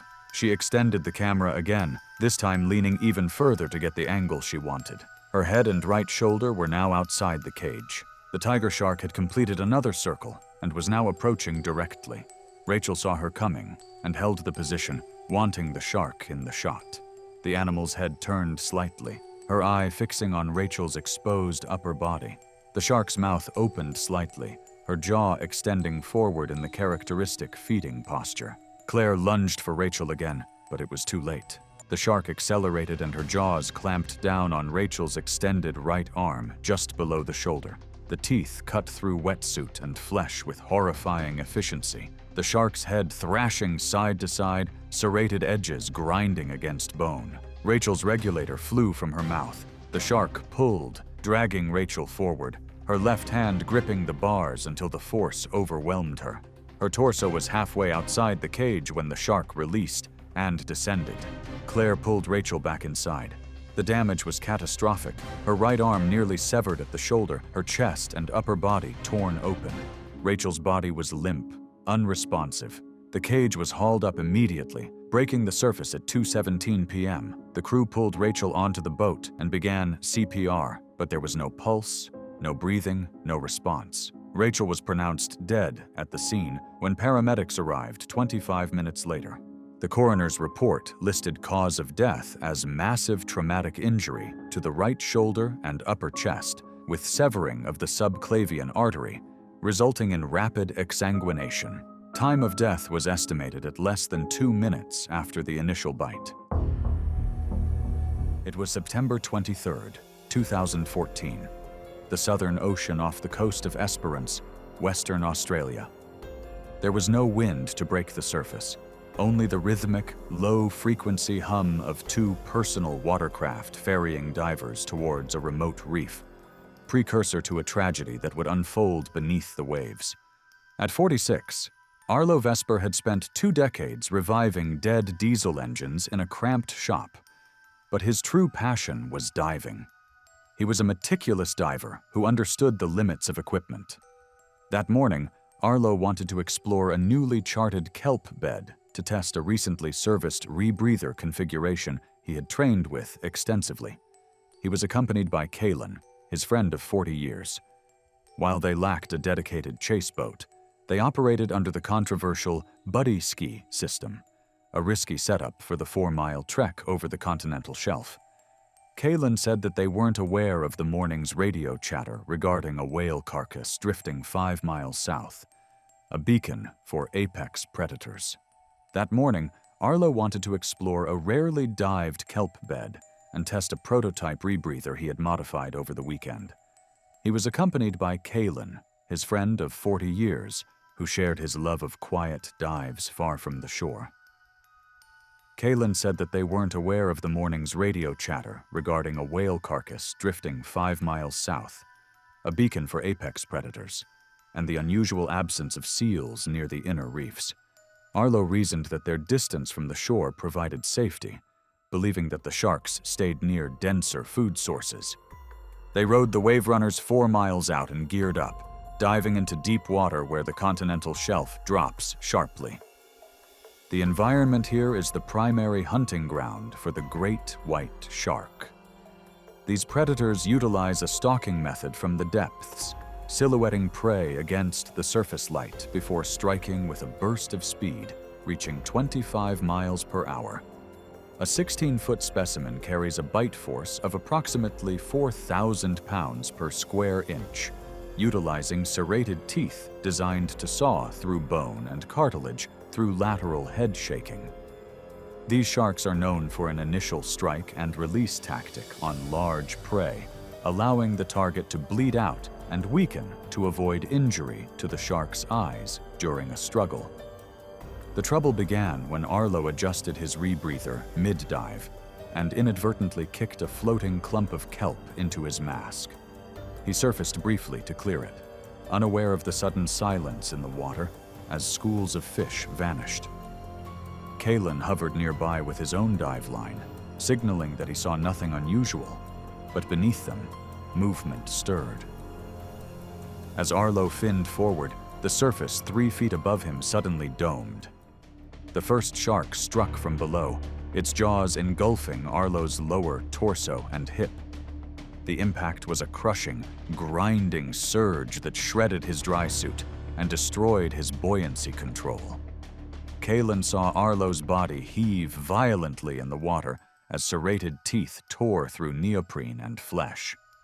True to the species' predatory ritual, The first shark released its grip after the initial catastrophic bite. Arlo drifted in the water, his lower half a shredded mass of tissue. Kalen reached out, grasping the diver's harness. Arlo's breathing was shallow and wet, the onset of agonal respirations as rapid, unsurvivable hemorrhage took hold within moments. The reprieve lasted only seconds. As Kalen attempted to drag Arlo toward the safety of the wave runner, a second shark, roughly 12 feet long, lunged from the right. It clamped onto Arlo's waist and upper thigh. The shark violently thrashed, using its full body weight to pivot, eventually pulling Arlo's mangled frame beneath the surface. It pulled Arlo completely off the craft. He watched through the churning water and red foam as the two predators converged. The larger shark returned, and the water became a boiling mess. Arlo disappeared beneath the surface, the only remaining sign of his presence being the rapidly dissipating cloud of blood. Kalen, in a state of primal shock, pinned the throttle of his ski. He did not look back. He rode the 4 miles back to the boat ramp. Sea Rescue was notified immediately and, despite the distance, managed to reach the GPS coordinates within 40 minutes. They found the stalled Yamaha drifting upright. A few fragments of the mechanic's heavy-duty work shirt were found snagged on the rear jet housing. No remains were recovered. The coroner's report, based on Kalen's testimony and the forensic evidence on the jet ski, noted catastrophic pelvic destruction consistent with dismemberment. Death likely occurred from rapid exsanguination and injuries consistent with massive lower body trauma and rapid dismemberment. The aftermath in the small town of Esperance was somber and divisive. Some residents blamed Kalen for not reacting faster or for taking the tow-line approach in a known shark corridor, while others were hollowed out by the sheer, graphic nature of the loss. Arlo's family was forced to endure a grueling legal process to obtain a presumption of death certificate in the absence of a body, a requirement for the life insurance needed to settle his shop's debts. It was May 11th, 2015, when the notorious waters of Gansby, South Africa, would witness another catastrophic cage diving incident that shocked the international diving community. Located near Cape Town, Gansby had earned a fearsome reputation as one of the world's most dangerous shark diving locations, with its shallow waters and aggressive great white shark populations, creating perfect storm conditions for serious encounters. The area's unique geography, with Dyer Island and its abundant seal colonies nearby, concentrated great whites in a relatively small area. Water temperatures remained cool at 59 degrees Fahrenheit, while moderate swells and decent visibility of 30 feet created seemingly acceptable diving conditions. Curtis Burke, a 41-year-old mechanical engineer from Detroit, Michigan, had traveled to South Africa with a diving partner to complete what he considered his ultimate bucket list experience. Known for his overconfident personality and dismissive attitude toward safety protocols, Curtis had a history of ignoring expert advice in favor of his own judgment. His engineering background made him believe he understood risk assessment better than dive operators who had worked these waters for decades.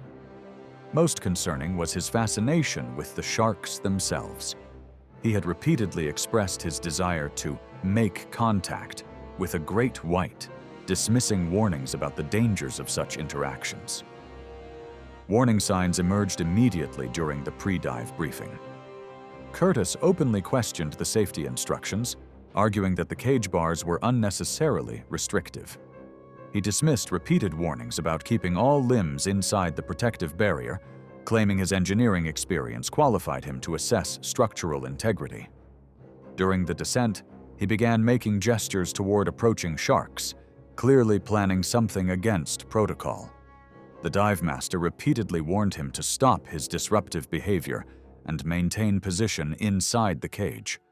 Great white sharks are apex predators responsible for more fatal attacks on humans than any other shark species. Adult great whites, typically measuring 14 to 16 feet in length and weighing 1,500 to 3,000 pounds, are the most likely to approach cage diving operations due to their bold investigative nature. Their powerful jaws contain serrated triangular teeth designed to tear through flesh and blubber. At 25 feet depth, after multiple stern warnings from the dive master about his behavior, Curtis made his fatal mistake. As a large adult, great white approached the cage, estimated at 15 feet long and weighing approximately 2,200 pounds.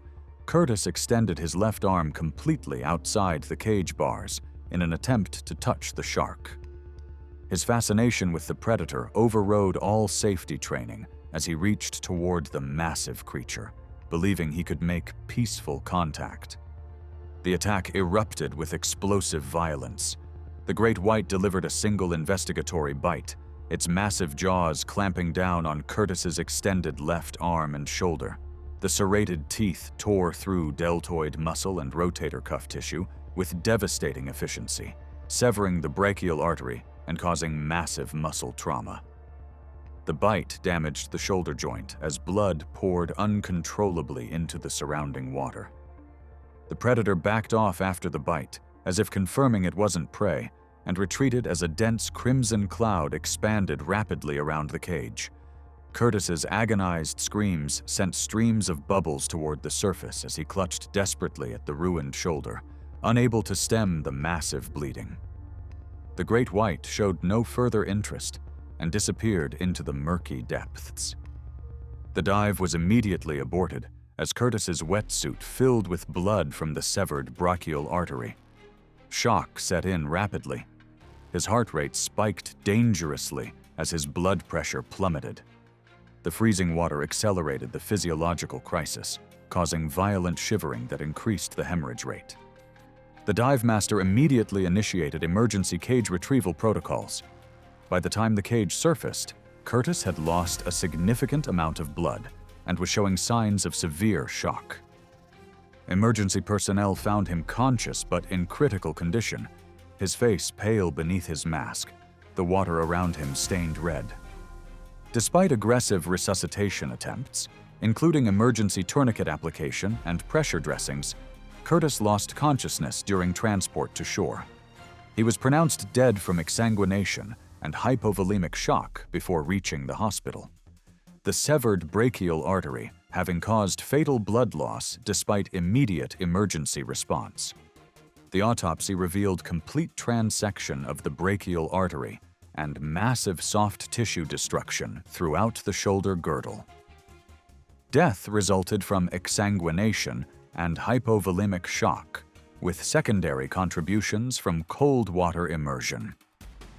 The incident prompted immediate investigation by South African maritime authorities, focusing on cage construction standards and protocols for managing difficult clients.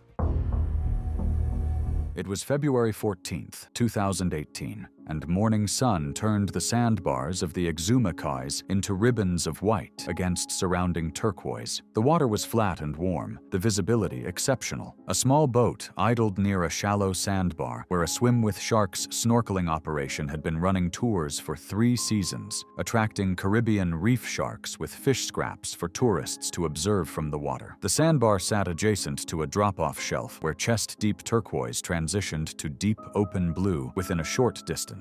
The operation had grown popular through word of mouth and social media, drawing visitors who wanted the experience of swimming alongside sharks without the barrier of a cage or a boat hull between them. Hadley Pemberton was a 41-year-old marketing executive from Scottsdale, Arizona, on a Valentine's trip with her partner. An inexperienced snorkeler who had completed a resort certification course the day before, Pemberton had booked the shark encounter as a surprise. Her partner, uncomfortable with the idea of entering the water alongside sharks, stayed on the boat and watched from the stern. The tour was guided by Cedrian Roll, a 34-year-old Bahamian who had grown up on these islands and knew the surrounding waters well. He kept his boat idling nearby at all times, engine running, positioned for quick retrieval if conditions changed. His safety record was clean, and previous tours had operated without serious incident. Roll briefed the group of 6 before entering the water. Stay together, remain horizontal, avoid splashing, stay well away from the drop-off edge, and exit immediately on his signal. The session proceeded normally for 15 minutes. Several reef sharks between 4 and 6 feet circled the group, drawn by the fish scraps.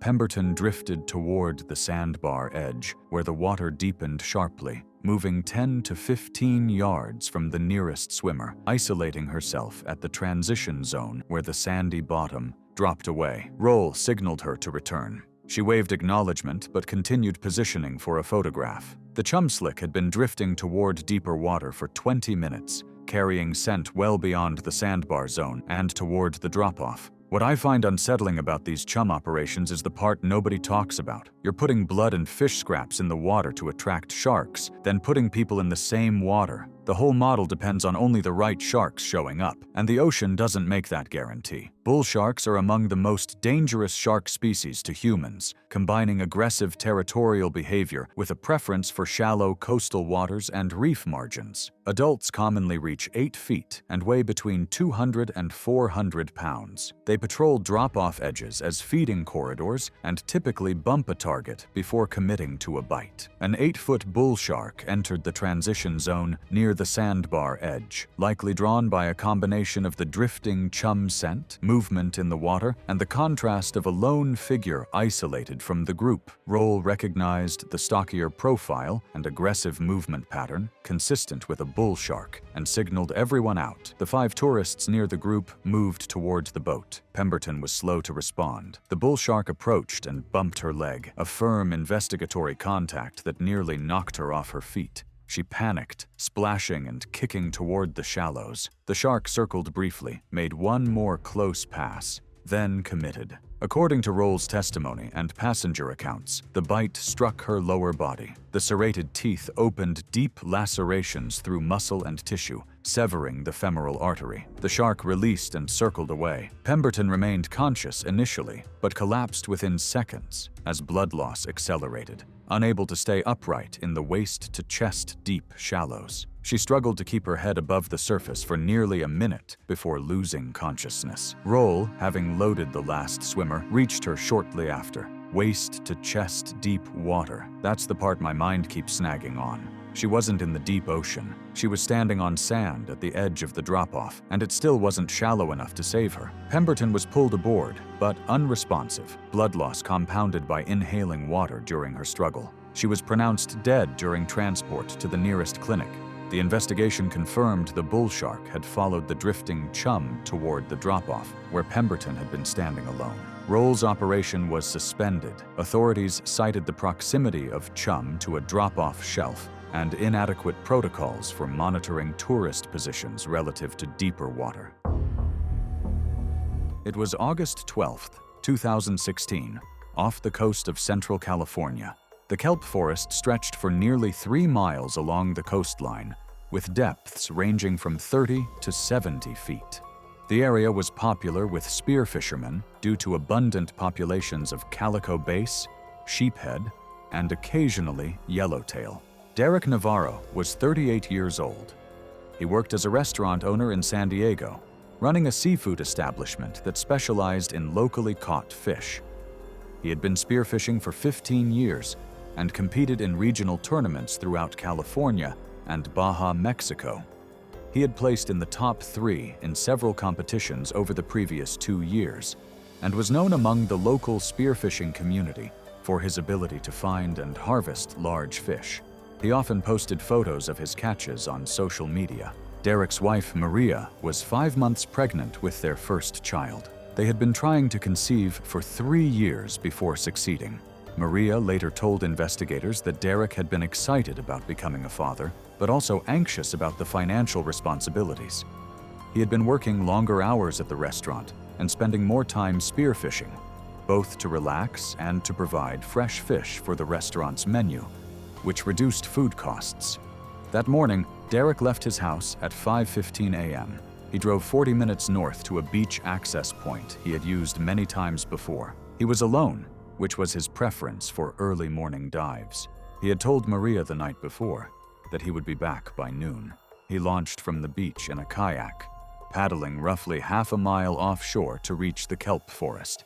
He anchored the kayak to the kelp and entered the water at approximately 6:30 a.m. Derek was wearing a 7mm wetsuit, weight belt, fins, mask, and snorkel. He carried a spear gun and had a fish stringer with a float attached to his weight belt. He also wore a GoPro camera mounted on his mask, which he used to record his dives for later review and occasional social media posts. The camera was recording when he entered the water. There were no posted warnings about sharks that morning, though a local fishing charter had reported seeing a large shark, possibly a white shark, approximately 3 miles south 2 days earlier.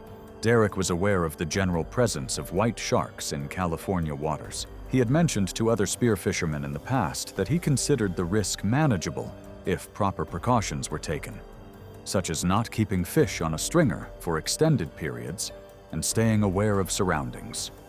Great white sharks are the largest predatory fish in the ocean, typically ranging from 11 to 16 feet in length and weighing between 1,500 and 4,000 pounds.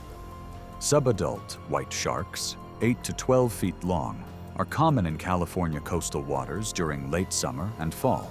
They hunt primarily by ambush, approaching prey from below and behind using darker water and kelp cover for concealment.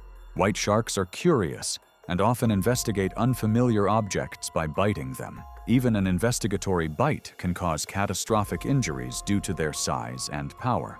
Their serrated triangular teeth, up to 3 inches long, are designed to tear through flesh and blubber. White sharks are particularly attracted to struggling fish and low-frequency vibrations in the water. Blood from injured fish can travel significant distances depending on current conditions, making spear fishermen at elevated risk. Derek spent approximately 50 minutes diving in the kelp forest. The GoPro footage recovered later showed him swimming through kelp channels, scanning for fish. He speared his first fish, a calico bass weighing approximately 3 pounds, at 6:58 a.m. He attached it to his stringer and continued diving. Over the next 35 minutes, he speared 2 more fish, another calico bass and a sheephead weighing roughly 4 pounds. All 3 fish remained on the stringer, which was clipped to his belt with the float trailing at the surface. At approximately 7:41 a.m., Derek began ascending toward the surface. He was in roughly 45 feet of water, swimming upward through a gap in the kelp. The fish on his stringer were trailing several feet below and behind him. The GoPro footage showed kelp passing on either side as he kicked upward. The white shark struck from below and behind, approaching through the kelp. The shark was estimated at 13 to 14 feet in length, based on later analysis of the footage and bite marks. It bit Derek's lower back, buttocks, and upper legs, its jaws closing around his body from behind. The impact drove Derek forward and upward in the water. The camera angle shifted dramatically, showing flashes of the shark's white underside and dark back, along with kelp. Derek reached the surface and began shouting. The audio on the GoPro captured his voice, though the words were not clearly distinguishable over the sound of splashing. He was approximately 120 feet from his kayak. The shark had released him after the initial bite, which lasted approximately 3 to 4 seconds. Blood was visible in the water around Derek, spreading quickly. He began swimming toward the kayak, using his arms and kicking with his legs, though his kick was noticeably weaker than normal. The fish stringer was still attached to his belt, and the 3 fish were still on it, trailing behind him in the water. Derek reached down toward his belt with his right hand twice, apparently attempting to release the stringer clip, but his hands were shaking, and he did not successfully detach it. The shark struck again approximately 30 seconds after the first bite. This attack came from the side and slightly below. The shark's head and upper body broke the surface briefly as its jaws closed around Derek's left side and torso. The force of the bite pulled Derek partially underwater, The GoPro footage showed the shark's eye and gill slits passing close to the camera, then churning water and blood. Derek resurfaced after approximately 4 to 5 seconds. He was no longer holding his spear gun. His arms moved at the surface, but with significantly less strength. The stringer had been torn away from his belt during the second attack. The water around him was heavily clouded with blood, in a radius of approximately 10 feet. He did not shout again. His movements became progressively weaker. He appeared to be attempting to float on his back, but could not maintain the position. His breathing was audible on the camera audio, rapid and shallow. The shark circled approximately 20 feet away, visible as a dark shape beneath the surface. It did not attack again. Derek remained conscious and moving weakly at the surface for approximately 2 to 3 minutes before his movement stopped. His body floated face down. The GoPro continued recording, showing the sky and kelp from the water's surface. The shark approached once more and bumped Derek's body with its snout, but did not bite. After approximately 1 minute, the body began to sink slowly as water entered the wetsuit through the bite wounds. The camera angle tilted downward, showing kelp and darkening water as Derek's body descended to approximately 30 feet before becoming entangled in kelp. The footage continued recording until the camera's battery died approximately 42 minutes later. Derek's kayak was found drifting offshore by a recreational fishing boat at approximately 10:45 a.m. The crew noticed the kayak was empty with the anchor line detached and reported it to authorities. A search began within 30 minutes using patrol boats and a helicopter. Derek's body was located by the helicopter crew at 1:18 p.m., suspended in kelp approximately 30 feet below the surface, roughly half a mile north of where he had been diving. The body was recovered by a dive team. The medical examiner determined that Derek died from exsanguination caused by 2 massive bite wounds. The first bite severed major blood vessels in his lower back, buttocks, and legs, including the gluteal arteries and branches of the internal iliac arteries. The second bite caused catastrophic damage to his left torso, puncturing his lung and damaging his spleen and liver. Death occurred within 4 to 6 minutes of the first bite due to massive blood loss, with drowning listed as a contributing factor. The GoPro camera was still attached to Derek's mask when his body was recovered. The footage showed that Derek had attempted to release the fish stringer after the first bite, but was unable to do so. Marine biologists who reviewed the footage stated that the shark's behavior was consistent with predatory interest, triggered by the struggling fish on the stringer, and that the initial bite appeared to be investigatory, with the shark likely mistaking Derek for a seal or sea lion in the low-visibility kelp environment. The footage was never released to the public. Maria requested that authorities keep it sealed, and the county sheriff's department agreed, citing the graphic nature of the content and respect for the family's privacy. The footage remains in evidence storage and has been viewed only by investigators, marine biologists conducting research, and Derek's immediate family. Derek's wife, Maria, gave birth to their daughter 4 months later. She named the child Sophia, a name she and Derek had chosen together.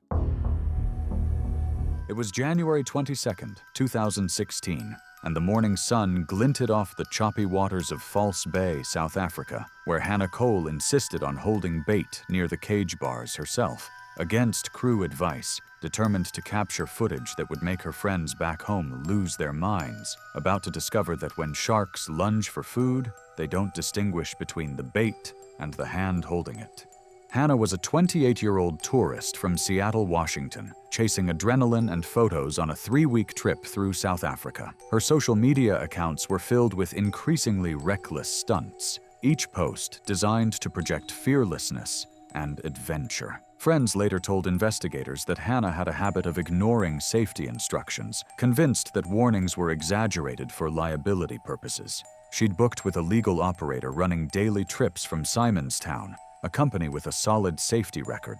The dive master, a South African national named Peter with 14 years of experience, had given a thorough briefing that morning. Stay inside the cage at all times. Keep hands and arms away from the bars. Do not touch the bait or attempt to feed the sharks. Hannah had nodded along while scrolling through her phone, already planning the shots she wanted. The cage descended into water with moderate visibility, perhaps 30 feet, the surface chop creating shifting patterns of light below. Hannah was in the cage with 3 other tourists. Within 15 minutes, a great white appeared. A large female, approximately 14 feet long, her movements deliberate and powerful as she circled. The shark made several passes, each one closer than the last. Hannah was filming with a waterproof camera, tracking the animal's movements. Peter, managing the bait line from the boat, kept the bait at a safe distance from the cage, drawing the shark close enough for photos but maintaining proper separation. Then Hannah surfaced, pulled her regulator out, and shouted up to Peter that she wanted to hold the bait herself. She said it would make for better footage, that she'd seen other operators allow it. Peter refused immediately, explaining that it violated safety protocols and significantly increased risk. Hannah persisted until Peter, wanting to avoid a confrontation that might result in a negative review, made a decision he would regret. He handed her a single piece of bait and told her explicitly to hold it outside the cage bars at arm's length and to drop it immediately if the shark approached too quickly. Hannah submerged and positioned herself at the corner of the cage. She extended her right arm through the bars, holding the bait just beyond the cage perimeter. Her camera was mounted on her left wrist to capture the moment.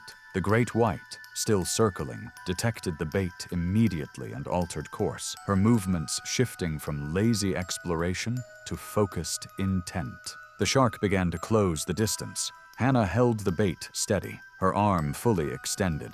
The shark's approach was deliberate, not an explosive burst, but a focused, accelerating path directly toward the bait.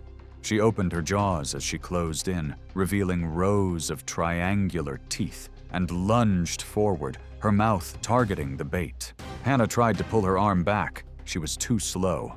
The shark's jaws closed around the bait, her hand, and a significant portion of her forearm. The teeth punched through the wetsuit, through skin and muscle, severing tendons and crushing bone. The shark's momentum carried her forward, and her massive head collided with the cage bars. Hannah screamed into her regulator. Blood poured from the wound, clouding the water in thick, dark plumes. The shark released her arm and twisted, trying to retreat, but her pectoral fin caught on the bars. She thrashed violently, her tail whipping against the cage structure. Hannah, in shock and panic, tried to pull herself toward the surface, but her right arm was nearly severed at the elbow, hanging by strips of tissue. The major arteries in her forearm had been severed, pumping blood into the water with each heartbeat. The shark freed herself after perhaps 10 seconds of thrashing and disappeared into the murky water. Peter and the deckhand hauled Hannah onto the boat within 30 seconds, her wetsuit shredded, her arm destroyed beyond any hope of surgical repair. They applied a tourniquet above the elbow, but the damage was catastrophic. Hannah had lost consciousness within 90 seconds of the bite, her body going into hypovolemic shock from massive blood loss. The boat's radio crackled with Peter's desperate call to the harbor master, requesting immediate medical evacuation. Hannah Cole was pronounced dead at 10:47 a.m., roughly 12 minutes after the initial bite. The medical examiner's report listed the cause of death as exsanguination due to traumatic amputation of the right forearm with complete severance of major arteries. The dive operator faced no criminal charges, but civil litigation from Hannah's family resulted in an undisclosed settlement. Peter quit the industry entirely, unable to return to the water after watching someone die from a decision he'd enabled. It was July 18, 2016, when the crystal-clear waters off Port Lincoln, South Australia, would become the site of one of the most shocking cage diving incidents ever recorded. The coastal town, known as Australia's Great White Shark Capital, attracted thrill-seekers and filmmakers from across the globe to the Neptune Islands, where some of the largest great whites in the world congregated. On this particular morning, the ocean conditions appeared perfect.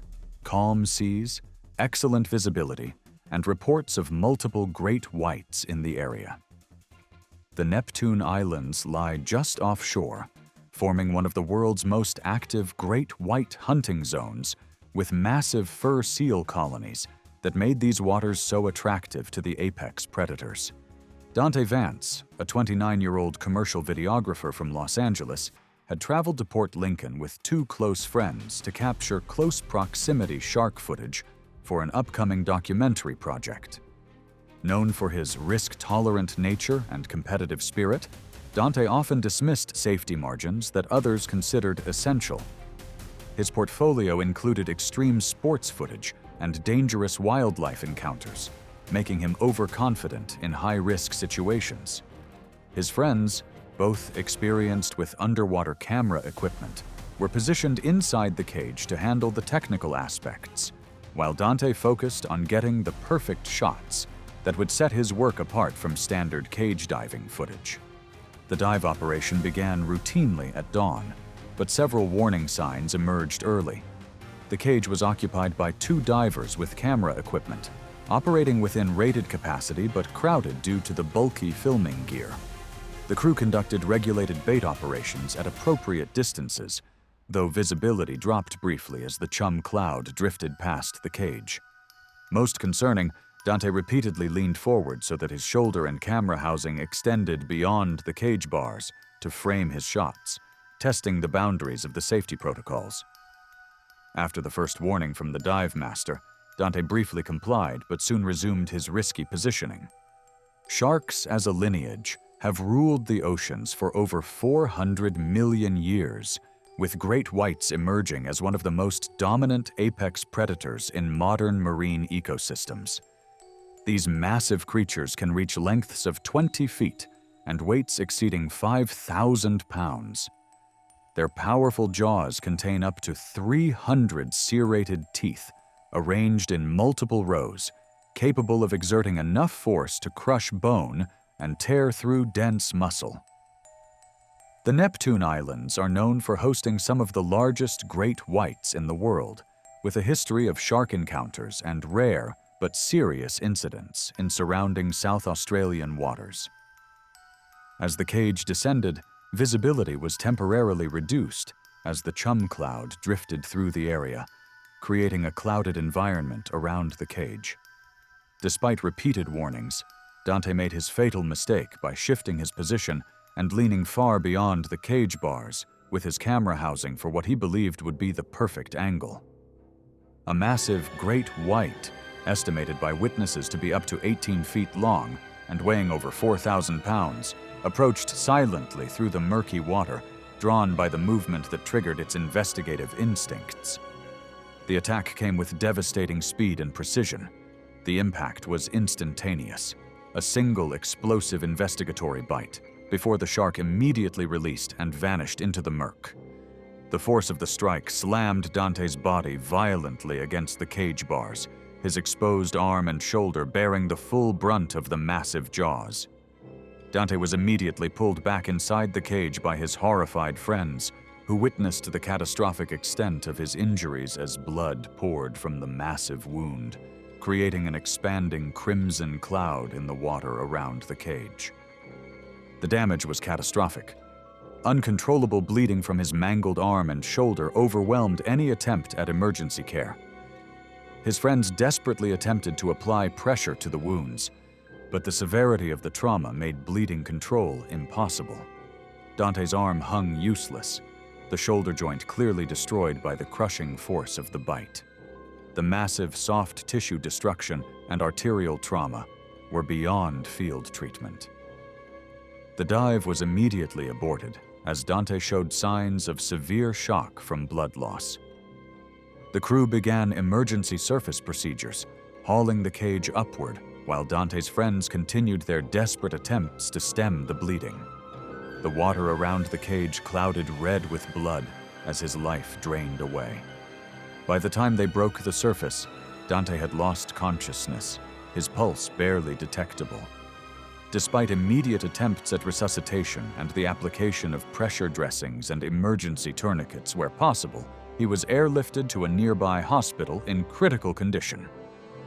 Later examination confirmed complete transection of the brachial artery and massive soft tissue destruction throughout the shoulder and upper arm.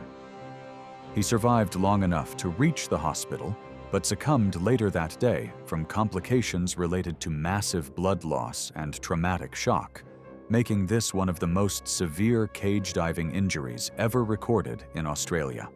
The incident prompted an immediate investigation by Australian maritime authorities, focusing on safety protocols and cage construction standards. Dante's family released a brief statement requesting privacy, while expressing their devastation over the loss.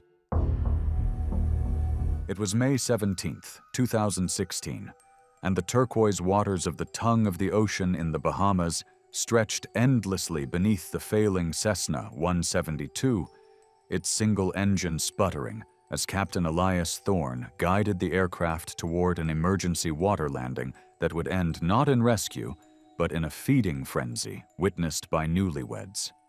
Elias was 51 years old, a commercial pilot from Fort Lauderdale with over 30 years of flight experience and an impeccable safety record. He had logged over 12,000 flight hours, including hundreds of overwater routes through the Caribbean. That morning, he was ferrying two newlyweds, Jory and Lita Brennan, to a private resort on Andros Island when the fuel pump failed at 3,500 feet. Elias had trained for water landings dozens of times in simulators, but this would be his first real ditching.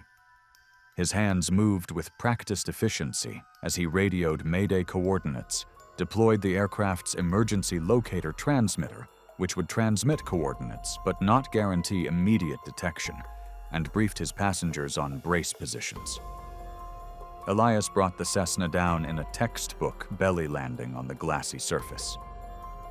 What none of them knew was that these waters were prime hunting grounds for oceanic white-tip sharks, a species historically associated with many open ocean fatalities. These open ocean predators grow up to 13 feet long and weigh over 350 pounds, with distinctive white-tipped fins and an aggressive feeding behavior that marine biologists describe as bold and persistent. The Cessna floated remarkably well at first, its sealed wings providing temporary buoyancy. Elias helped Jory and Lita onto the right wing while he retrieved the emergency life raft from the rear storage compartment. The couple sat on the wing. They said that their initial relief at surviving the landing began to fade as they noticed how quickly water was seeping into the cabin. Elias inflated the raft manually, his movements calm and methodical, despite the obvious urgency. Within the first 10 minutes after landing, Lita spotted something that made her grab her husband's arm. A long, pale shape gliding beneath the surface about 30 feet out. Then another. The oceanic white-tips had arrived, drawn by the low-frequency vibrations and the unusual object disrupting their domain. Elias spotted them immediately, his expression shifting from controlled concern to barely concealed alarm. He instructed the couple to climb into the raft, which was now tethered to the wing, but drifting as the plane settled lower. The first bump came without warning, a solid thunk against the aluminum wing that made Lita yelp. The shark, approximately 11 feet long, was testing the object, a behavior typical of the species when investigating potential food sources.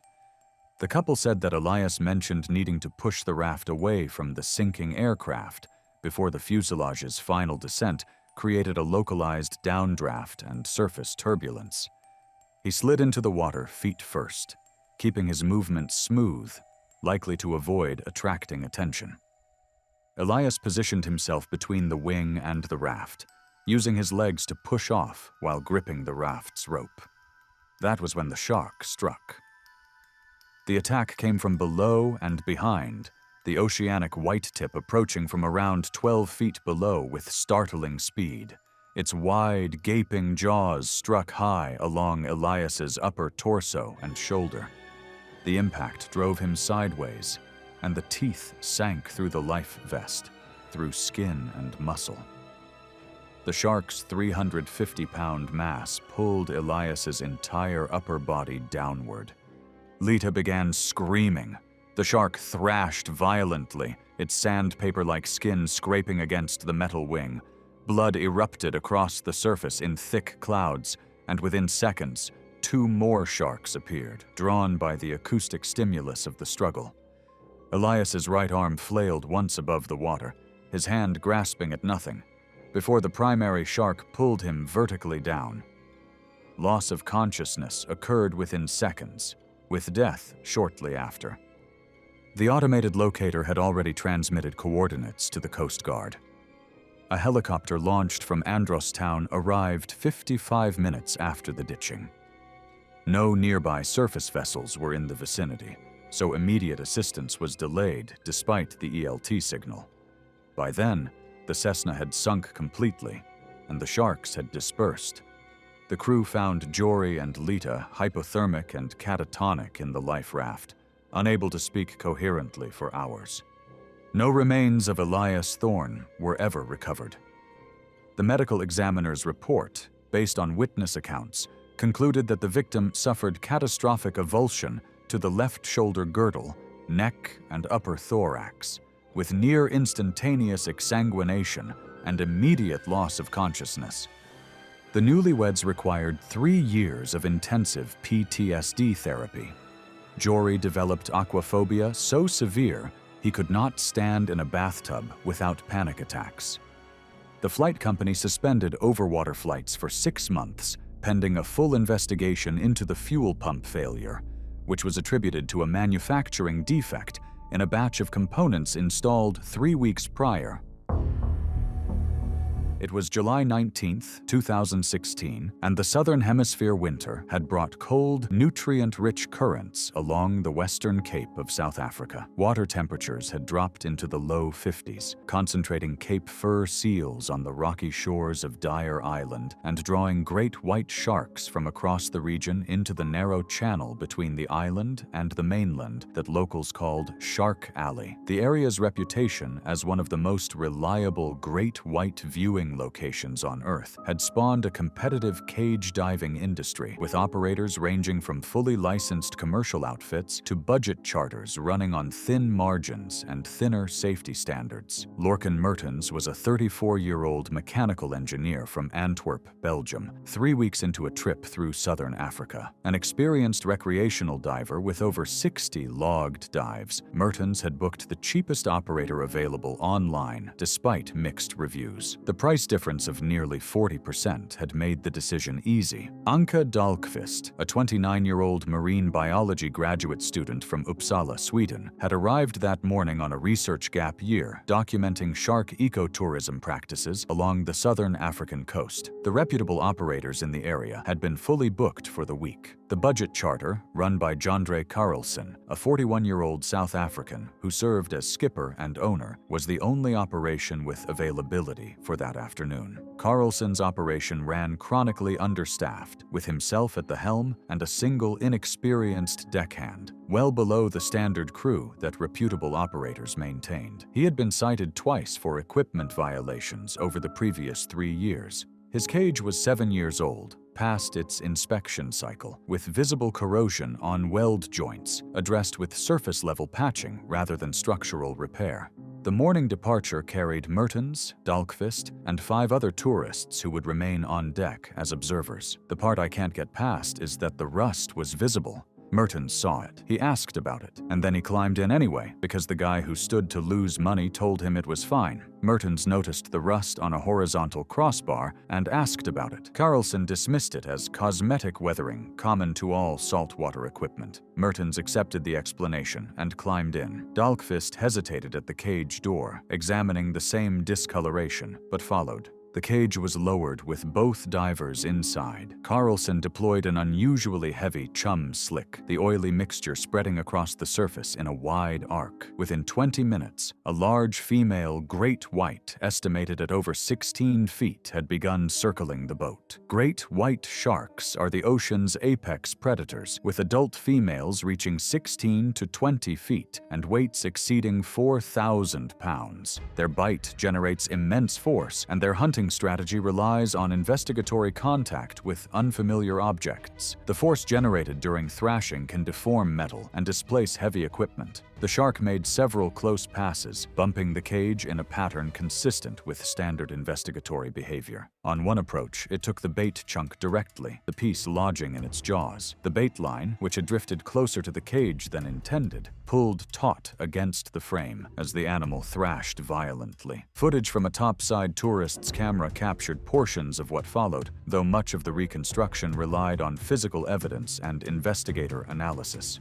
The thrashing drove the shark's body against the corroded weld joint on the crossbar Mertens had questioned. The weld didn't fail completely. A weakened point gave slightly under-repeated impact, subtly increasing a gap that investigators later found had already been borderline non-compliant with standard bar spacing. The shark's snout slammed against the widened seam as the bait line held the animal against the damaged section. What happened in the seconds that followed was never fully reconstructed. Investigators concluded Mertens likely sustained bite trauma to his right arm during the shark's contact with the cage. Whether his limb was pushed through the gap, caught outside the bars, or injured through the seam could not be determined. The bite severed major blood vessels. The shark wrenched free within seconds. Dahlqvist had been thrown against the opposite cage frame. I've tried to imagine what those seconds were like inside that cage. Steel on every side, nowhere to go, and a 16-foot animal panicking just as badly as you are. The cage was supposed to keep the ocean out. This one just kept them in. The crew hauled the damaged cage to the surface. Mertens was unconscious from catastrophic blood loss by the time the cage broke the surface. The site was over 45 minutes from the harbor. He was pronounced dead before reaching shore. Dahlqvist had sustained severe chest injuries from the impact and had aspirated water during the chaos. She was airlifted to a trauma facility in critical condition and survived, though her recovery took months. What I keep coming back to is the margin. One diver's arm found a gap that shouldn't have existed. The other was on the opposite side of the cage and walked away. Same water, same seconds, completely different outcomes. The investigation found the cage had not been professionally inspected in over 4 years, and that the bait line had been positioned dangerously close to the cage. Carlson's operation was shut down permanently. He faced criminal negligence charges.